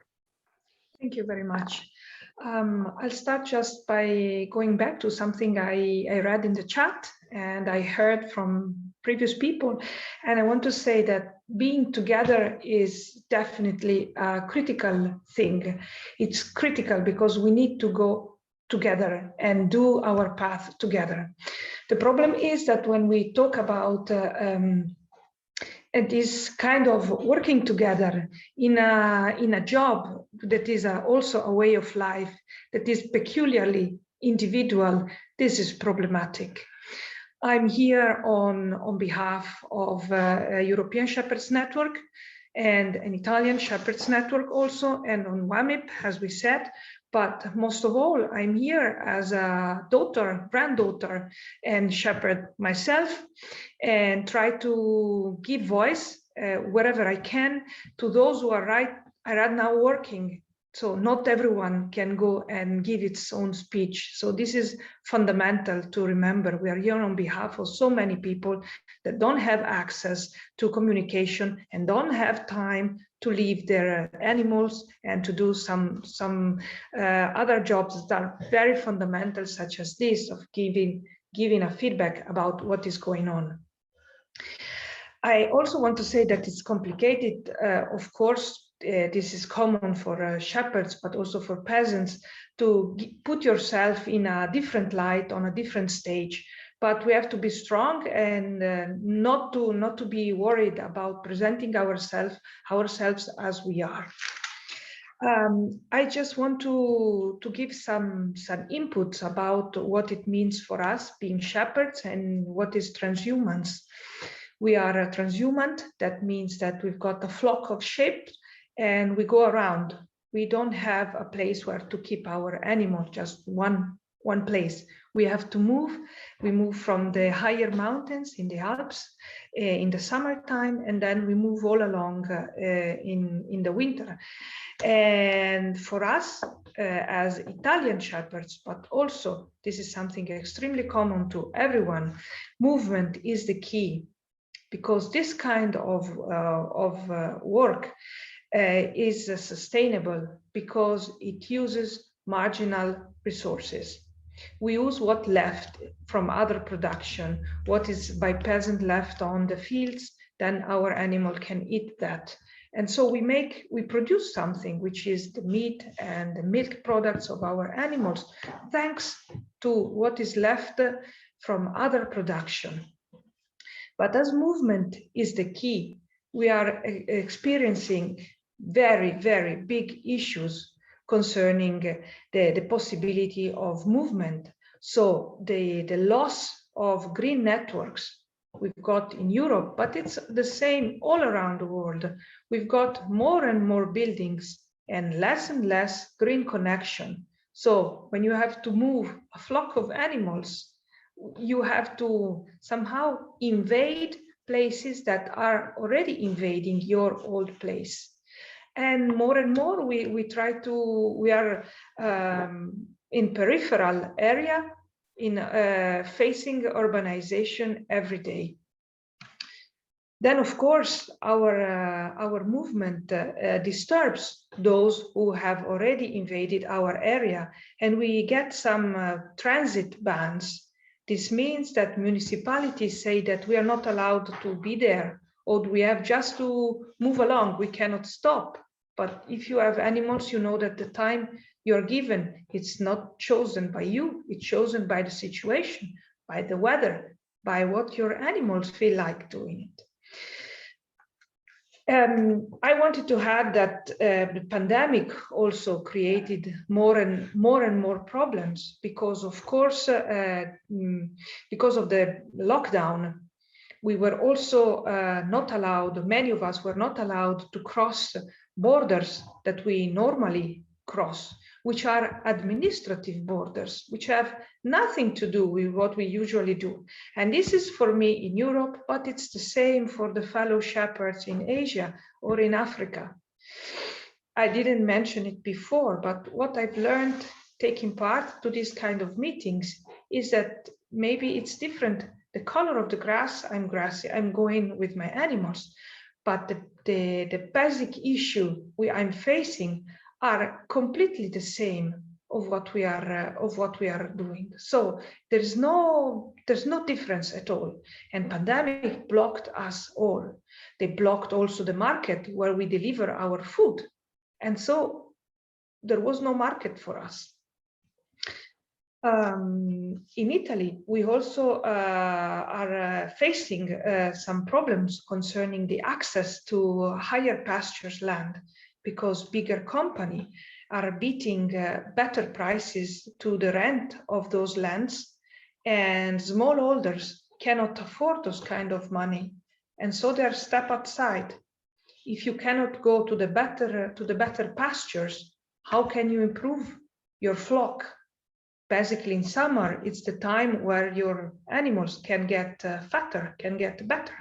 But if that's taken out of you, also the winter is difficult to go along with it. Then I think this is the most important point, is that what comes out is that food sovereignty is not in a European priority, because now animal production is just seen as a relatable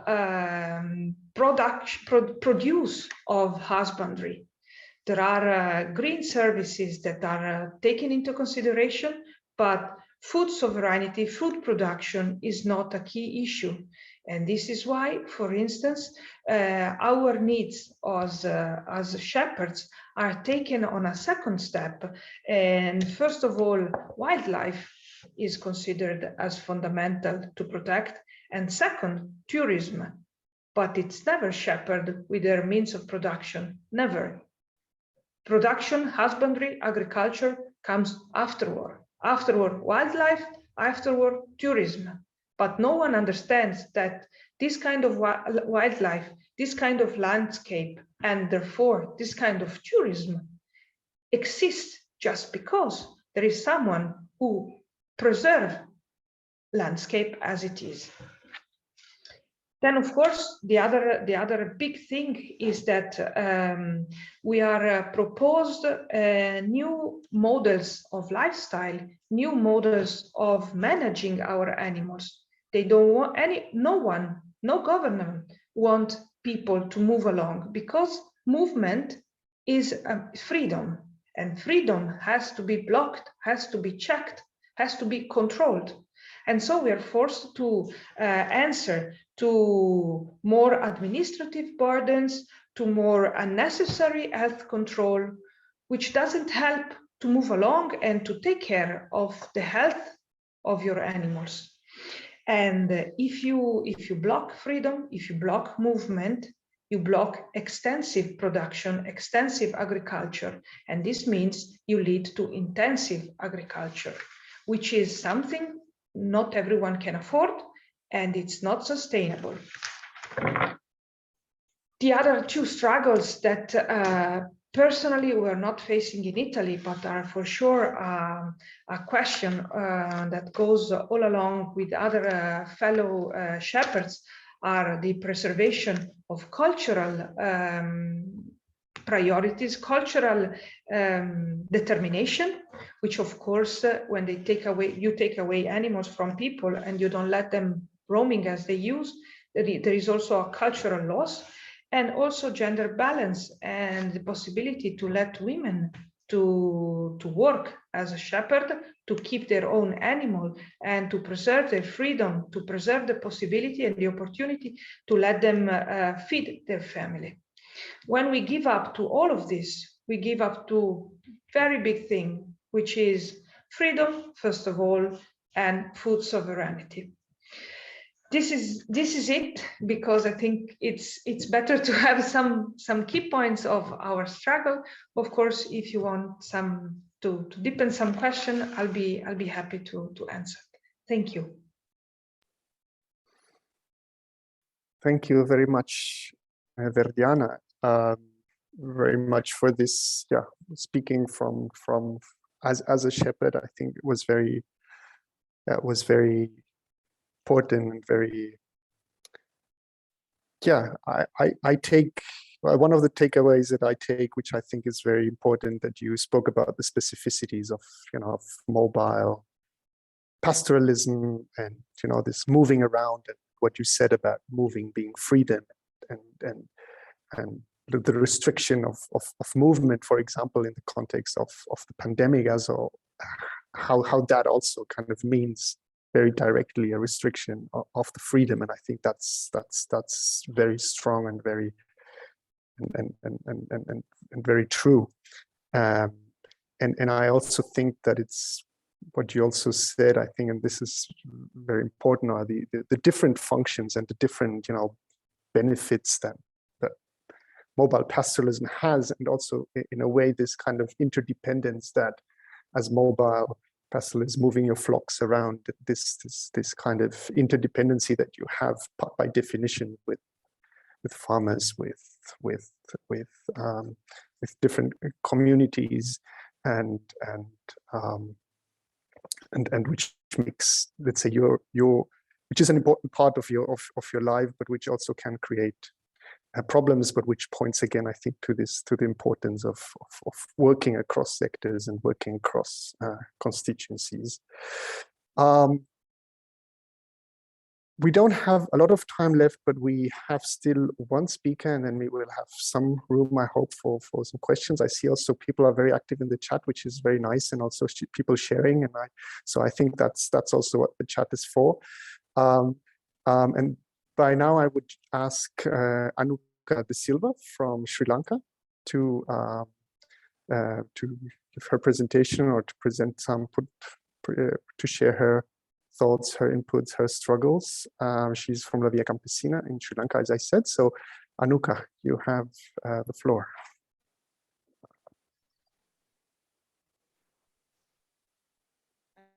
Can you hear me? Yes, we can hear and see you. Welcome, Anuka. Nice to invite me about this special event. I think that is the main important thing to speak, because of with the pandemic, we are facing so much huge challenges in our region and our countries. And okay, Shamali, thank you.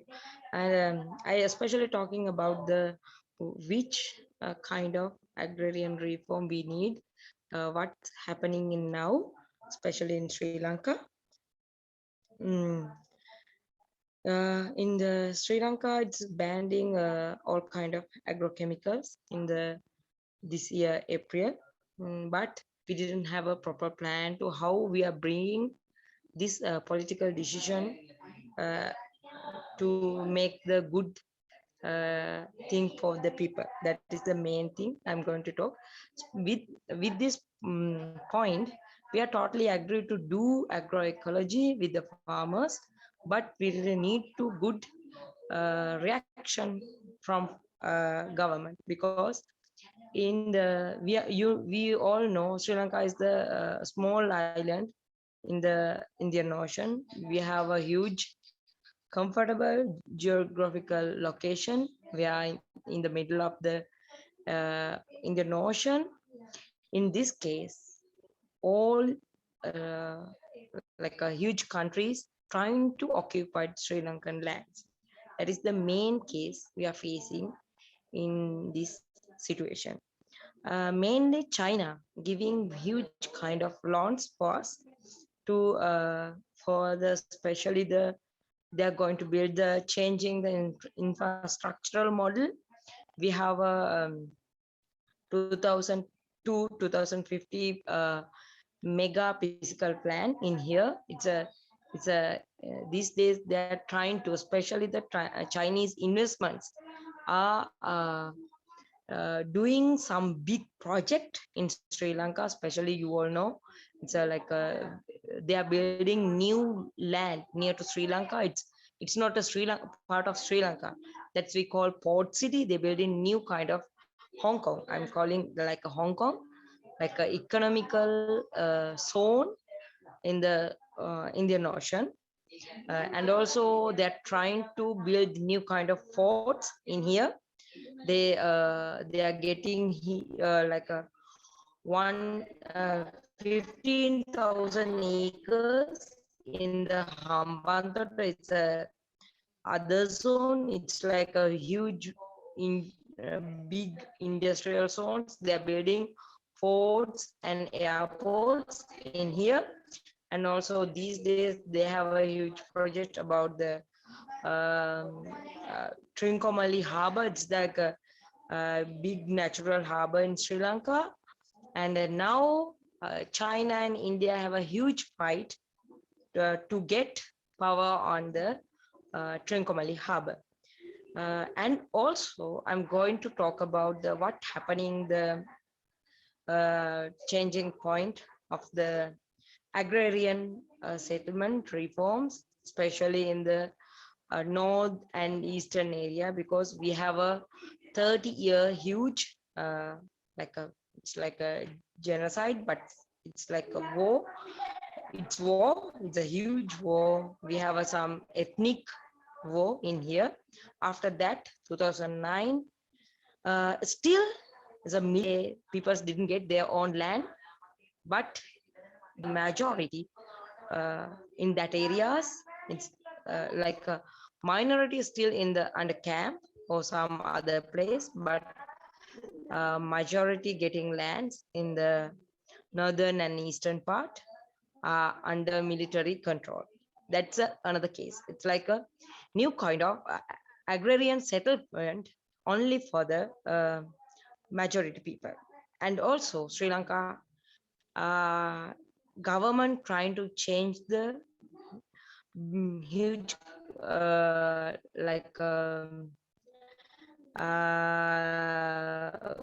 government policies to change the agriculture policies in Sri Lanka, because you all know Millennium Challenge Corporation trying to engage with the Sri Lankan government to do some agrarian reform.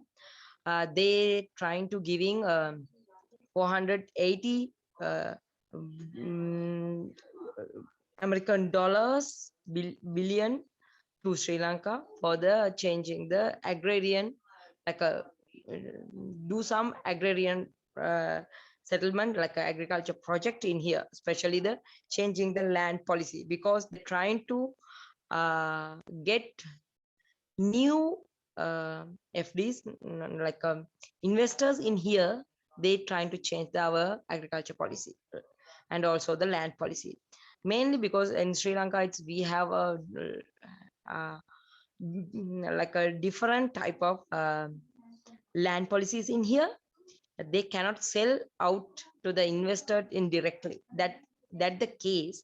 Millennium Challenge Corporation trying to bring the Land Bank Act to introducing the Sri Lankan government. That's the huge case.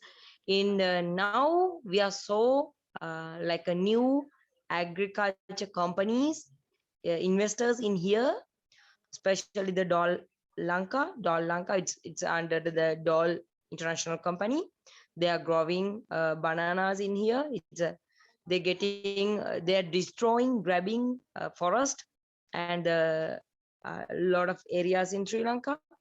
And also now in my area, it's a North Central province. They're trying to bring 1,460 acres for the aloe vera project, new project. It's a government allocate to get land from the people. And also other areas, people going to do some agreement with the companies like a soya beans, corns, this kind of companies coming to making some agreement with the farmers, like they are hiring farmer land, like giving seeds and fertilizer to the farmer. They're getting 5 or 10 years agreement with farmers. It's mean farmers going to work under these companies without any payments, like they have some kind of agreement to do that project only. That is a huge case in Sri Lanka, especially we really need to make some plan, because I feel in the Sri Lanka is a small island, but we have a huge natural resource in here, especially water. We have 1,003 rivers basin in here. We have a good land, the good soil still we have, and also we have a huge kind of natural resource. But in the new plan, especially China, India, and also US, trying to occupy the Sri Lankan areas, and they are grabbing natural resources. That is the main case we are facing as a country. I feel it's a main thing we have to fight against the FTAs. If we need to food sovereignty, that is the main fight we have to handle, because through the international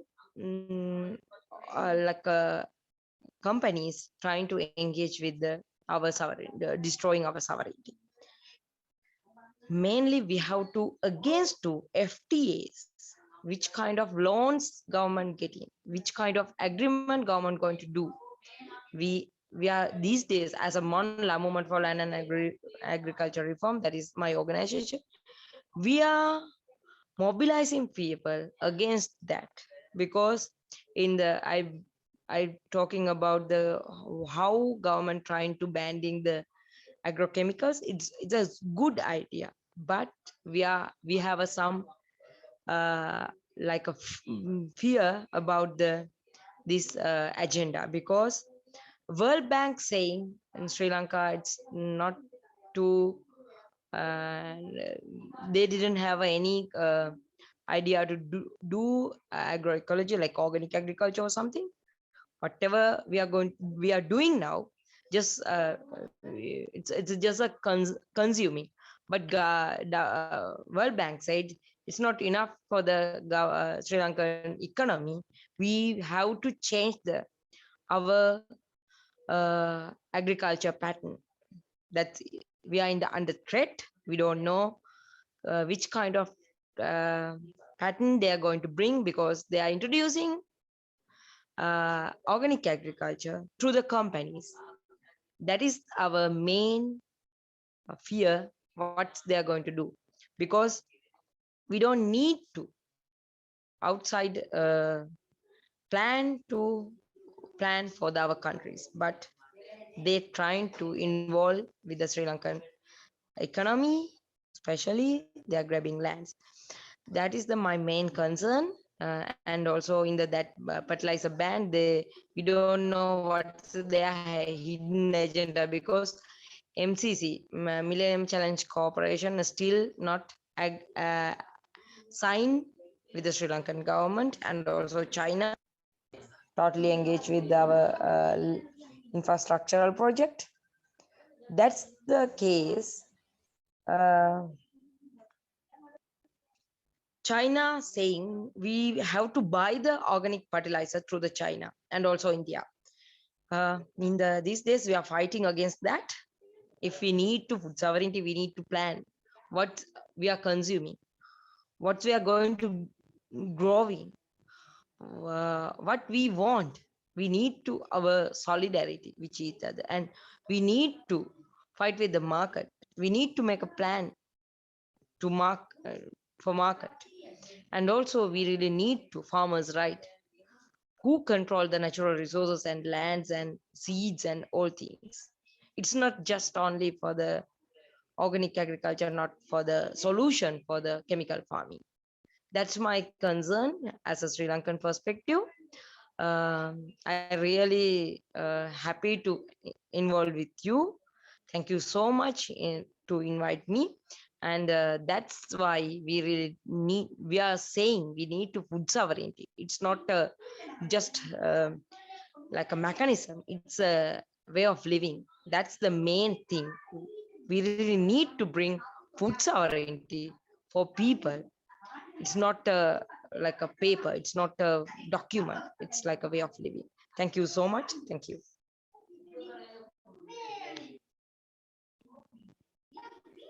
Thank you so much, Anuka.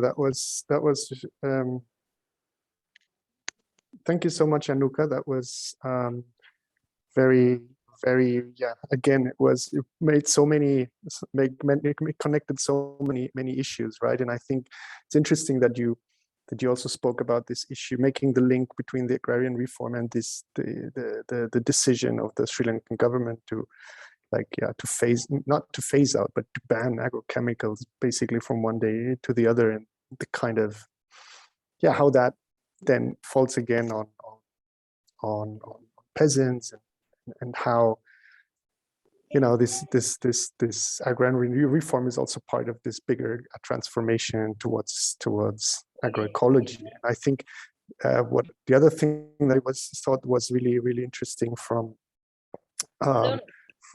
your intervention was also this, yeah, the geopolitical power, when you spoke about, you know, China on the one hand providing loans and kind of pushing for big infrastructure projects, and kind of being kind of big also with exports to Sri Lanka, and on the other side the Millennium Challenge Corporation, so the US, that is kind of still, yeah, pushing in for opening up for Western investors and these kinds of things. So like also like Sri Lanka as a playground between yeah, geopolitical power battle that is ongoing, and how that kind of, yeah, directly affects peasants, small-scale fishers and other rural people, and how, you know, the issue of the control over the resources is so essential there, and this the struggle for agrarian reform is so relevant. We have had such a rich discussion today, so many inputs. I think there is so much to say. We have to be a bit strict with time, because we have to also be respectful to our interpreters. So unfortunately, we will not have time for a lot of discussion now.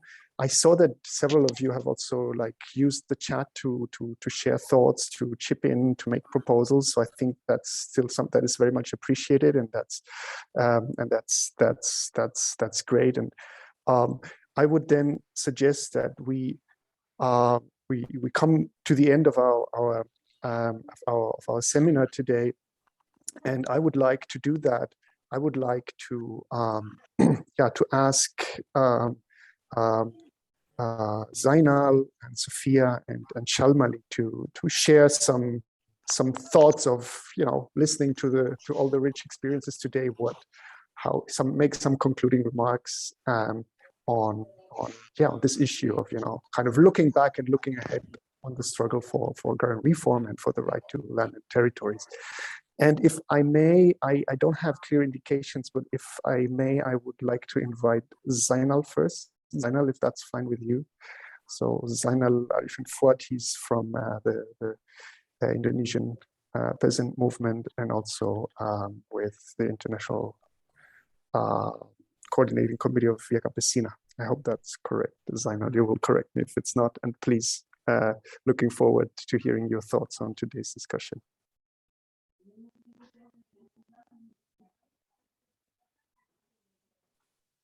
We cannot hear you, Zainal. I think.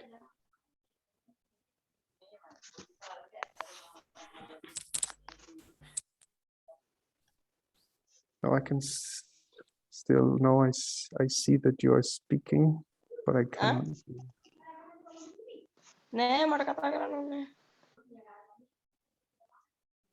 No, I cannot. See. Maybe can I ask then Sophia or Shalmali to just take while Zainal fixes his audio. Sophia or Shal, who of you wants to go? Sophia first. Okay, so thank you very much, Philip, and thank you very much to all the people who shared really very rich experiences.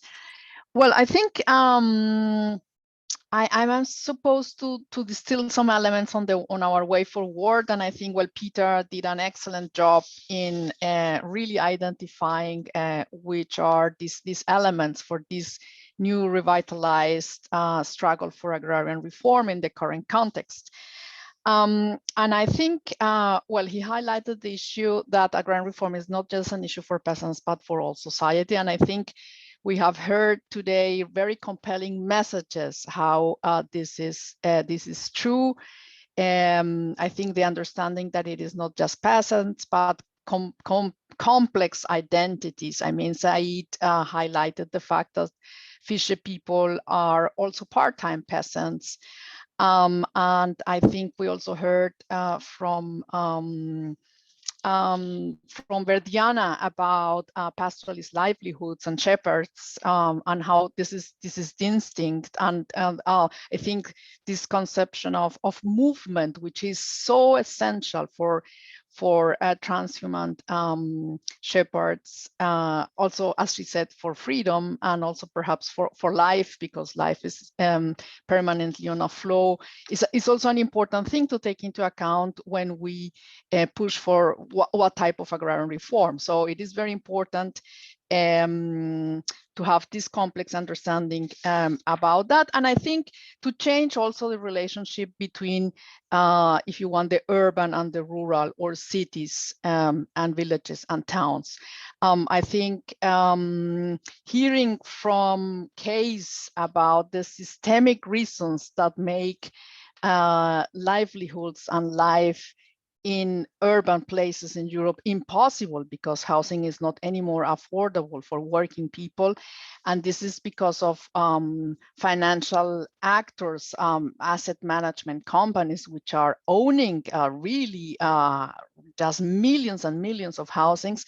And the same asset management companies own also rural lands, because they control investments in extractives, mining, infrastructure, urban development projects, and also carbon offsetting mechanisms, and the green economy. So it is the very same actors, and therefore we discover important alliances to make in urban places with peasants and other rural actors.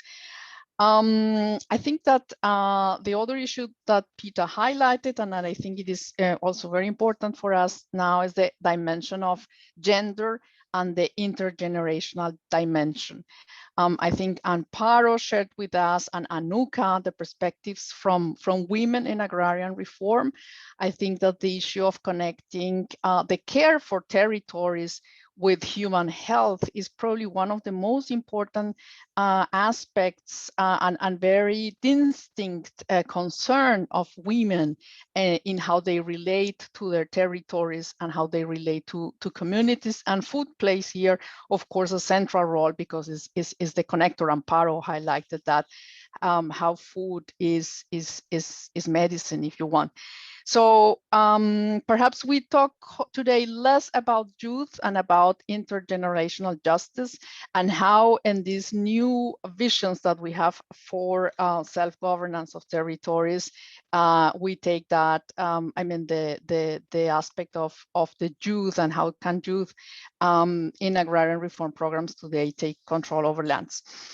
The other aspect we discussed a lot is the issue of self-governance. And I think here Kilian was very active promoting his concept of generative governance. I think in the food sovereignty movement, this is something that we have been discussing since Nyaleni and before. It is very clear that, and perhaps today that we are witnessing the collapse of our states and democracy as we knew it, it's more important than ever to really move forward with our own visions of self-governance. Peter called that territorial autonomies, as in the case of the Zapatistas in Chiapas in Mexico. And I think there is a field for experiment. We have been always very vocal in terms of taking proper care that the rights of women in these experiments are always taken into account, because I think patriarchy is very entrenched in our communities, in our organizations. And therefore, if we are serious about developing these new visions for self-governance, the rights of women and sexual diversity have to be at the very center. The last point I think I found also very interesting, and of course it's going to be with us for a long time, is what Henry Saragi raised. The issue of was it really possible to have agrarian reform in this transition from authoritarianism to democracy? Was it really possible to get agrarian reform even with progressive governments, as in the case of Venezuela and Bolivia?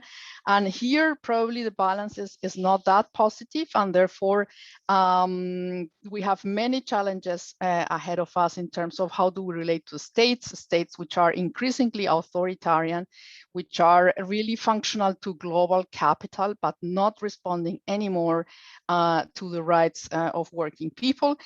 And of course, the issue of parties. But I think Danny Carranza reminded us of,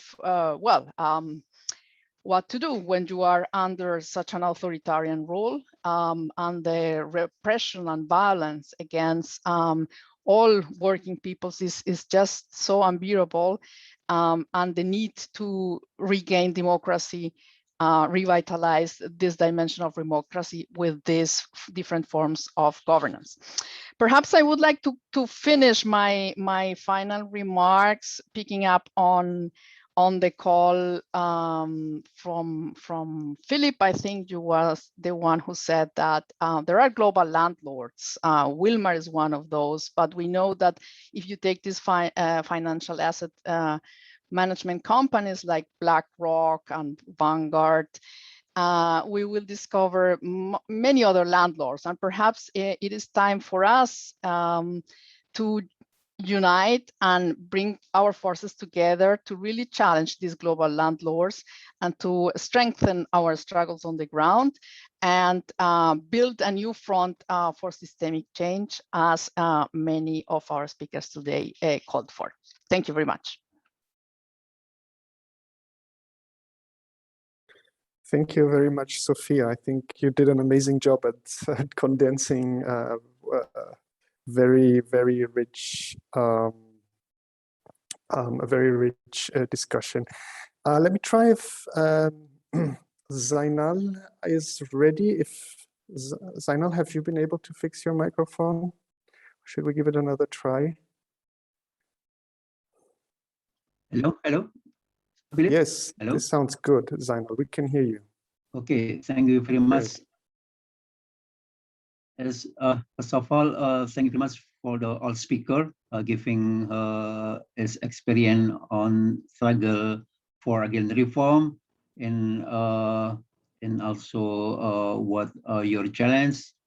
And finally, because of we don't have much time, I just say thank you very much, and also reminding what Lafi Kamsina slogan, we feed our people. So we keep producing and building the movement. So building with all sector, with fisher folk, rural women, pastoralists, and then forest community, and all the people, especially already mentioned in UN drop. So also building a movement to change the world, to achieve food sovereignty, to achieve agrarian reform. So with this point, so we use UN drop to achieve our struggle, because in Lafi Kamsina we have red lines. So like right to land, right to seed, right to diversity, right to natural resources, and even right to housing. So it is the all article is useful for us as a tool of struggle for a grand reform. And then we also know that Lafi Kamsina conduct struggle at all level, at a rural level, province, national, and even international level. So it is of course we keep continue to influence our government, even though as Bang Henry said, also Daniel said that there is a problem with right-wing government, and then even the popular government. So this we keep a commitment to a struggle to defend the public policy. Thank you very much. Thank you so much, Zainal. And yeah, please, Shal, are you ready? Can you take over and share some final thoughts and then close the meeting, please?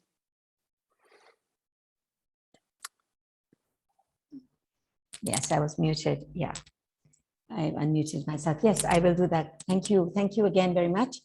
Well, in closing, let me just say that I will not repeat the points that Sophia and Zainal have already said. So just adding to them a few things that I would like to say, not as a summary, but just really as closing. One is that to counter, the distraction that we've had. So I've had several decades of neoliberalism and very extractivist capitalism. In the last 4 decades, 5 decades have been particularly intense, which are coming on top of course, hundreds of years of colonial extraction and so on. Is that, to counter that distraction, I think agrarian reform and our struggles have to be revolutionary in nature. It's not a reform issue, it's a revolutionary issue. Very structural, big structural changes are needed. And this revolutionary agrarian reform has to go beyond redistribution of land and defending the land territories and seas from the expropriation and from grabbing and these enclosures of capitalism.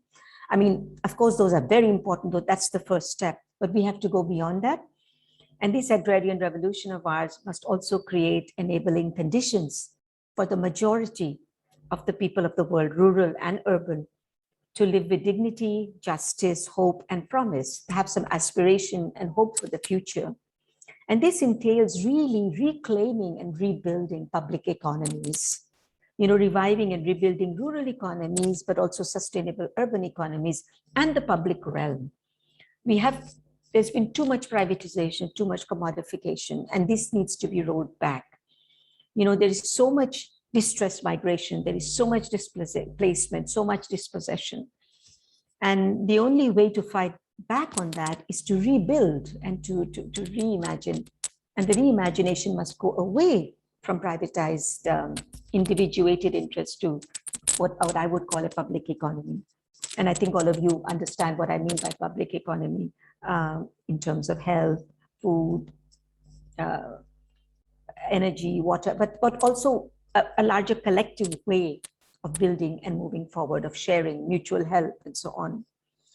And then I think, of course, we need to articulate very clearly our vision of agrarian reform and defense of and our land and territories and our strategies to achieve them. We need to articulate this clearly because other actors, other forces are also using our language, and they use our language with different interpretations and different meanings. If you just take the term agroecology, how agroecology is being captured in, repackaged into organics, nature-based solution, regenerative, but regenerative through no-till, or regenerative through, payment for ecosystem services and all. So our own languages, our own visions, concepts are being taken and put in the service of the market. So it's very important for us to be very clear in our articulation of our strategies. And I think we also need to be very watchful of new justifications and narratives that are going to be used, that are being used to capture land, water, territories. These are narratives of climate change, ending hunger, post-COVID recovery, reviving nature, and so on. And corporations are doing that. Multilateralism is changing, and we are seeing market-based sort of corporate influence in all our governance spaces. But of course, at the same time, we also need to win influence over national and international regulatory power and governance spaces. We have to do that to stop our governments and our multilateral agencies from supporting corporations and from creating new opportunities for land resource grabbing and the exploitation of workers. Of course, I fully agree with this strategy that we have to build grassroots autonomy. We cannot rely on electoral processes. All our speakers have emphasized that, and Sophia also mentioned that in her summary. But at the same time, I think we should make sure that we don't give up our pressure on governments and multilateral agencies. Don't leave the space of governance. Don't leave that battleground. But that if we build autonomy, we build our models of governance. Those models of governance have to make sure that, we have to make sure that we are able to use our models of governance to prevent further corporate capture and to reverse corporate capture, reverse privatization. And of course, the issue of grassroots feminism, many of you have said it, I fully endorse it, and would just like to emphasize that again, because the whole idea of grassroots feminism is to change the way we approach economic, social, political, and environmental issues. And, the last few points that I want to just put here is that we have to join forces to end the militarization of our lands and the state, military, and corporate occupations of land and territories. This is happening everywhere. All our speakers have talked about it because we see these connections coming together. Of course, there is war and militarization of our economic systems. And at the same time, there's occupation by both corporations and the state. Very often, indigenous people and grassroots communities don't know what comes first, military or government or development. And we have to stop the criminalization and attack on our on peoples, on communities, on lawyers, on journalists, on the rights defenders. We have the rights to dissent. We have the right to organize, associate, assemble, oppose, protest, and build alternatives. And these rights have to be upheld. So our struggles for food sovereignty and agrarian reform, and of course the defense of land and territories, these are political struggles. They are struggles for justice, for peace, for dignity, for life. And so, I just thank all of you for being here with us and for joining us in the celebration of the 25 years of food sovereignty, and look forward to working with all of you, with marching with all of you, with popular, rebuilding our visions together. Thank you again very much. A big thank you to all our speakers who joined us. A very big thank you to the interpreters. A very, very big thank you to the logistical team that pulled all this together. And yes, we're a bit over time, but thank you. And thank you. Zainal and Sophia, do you want to say anything in closing? Goodbye. Thank you Yes, so much. Indo, thank Thank you you. to Thank you. Focus team and everyone, Yes. interpreters. Bye-bye. Bye. Thank you Bye. very much. Thank you, Sophia, Salmali. Thank Farid. you. Bye, Thank Zainal. Thank you so you. much. Yeah, Thank you. I will keep the Zoom open a bit because we would like to save the chat. We will save the Yeah. chat for the documentation. So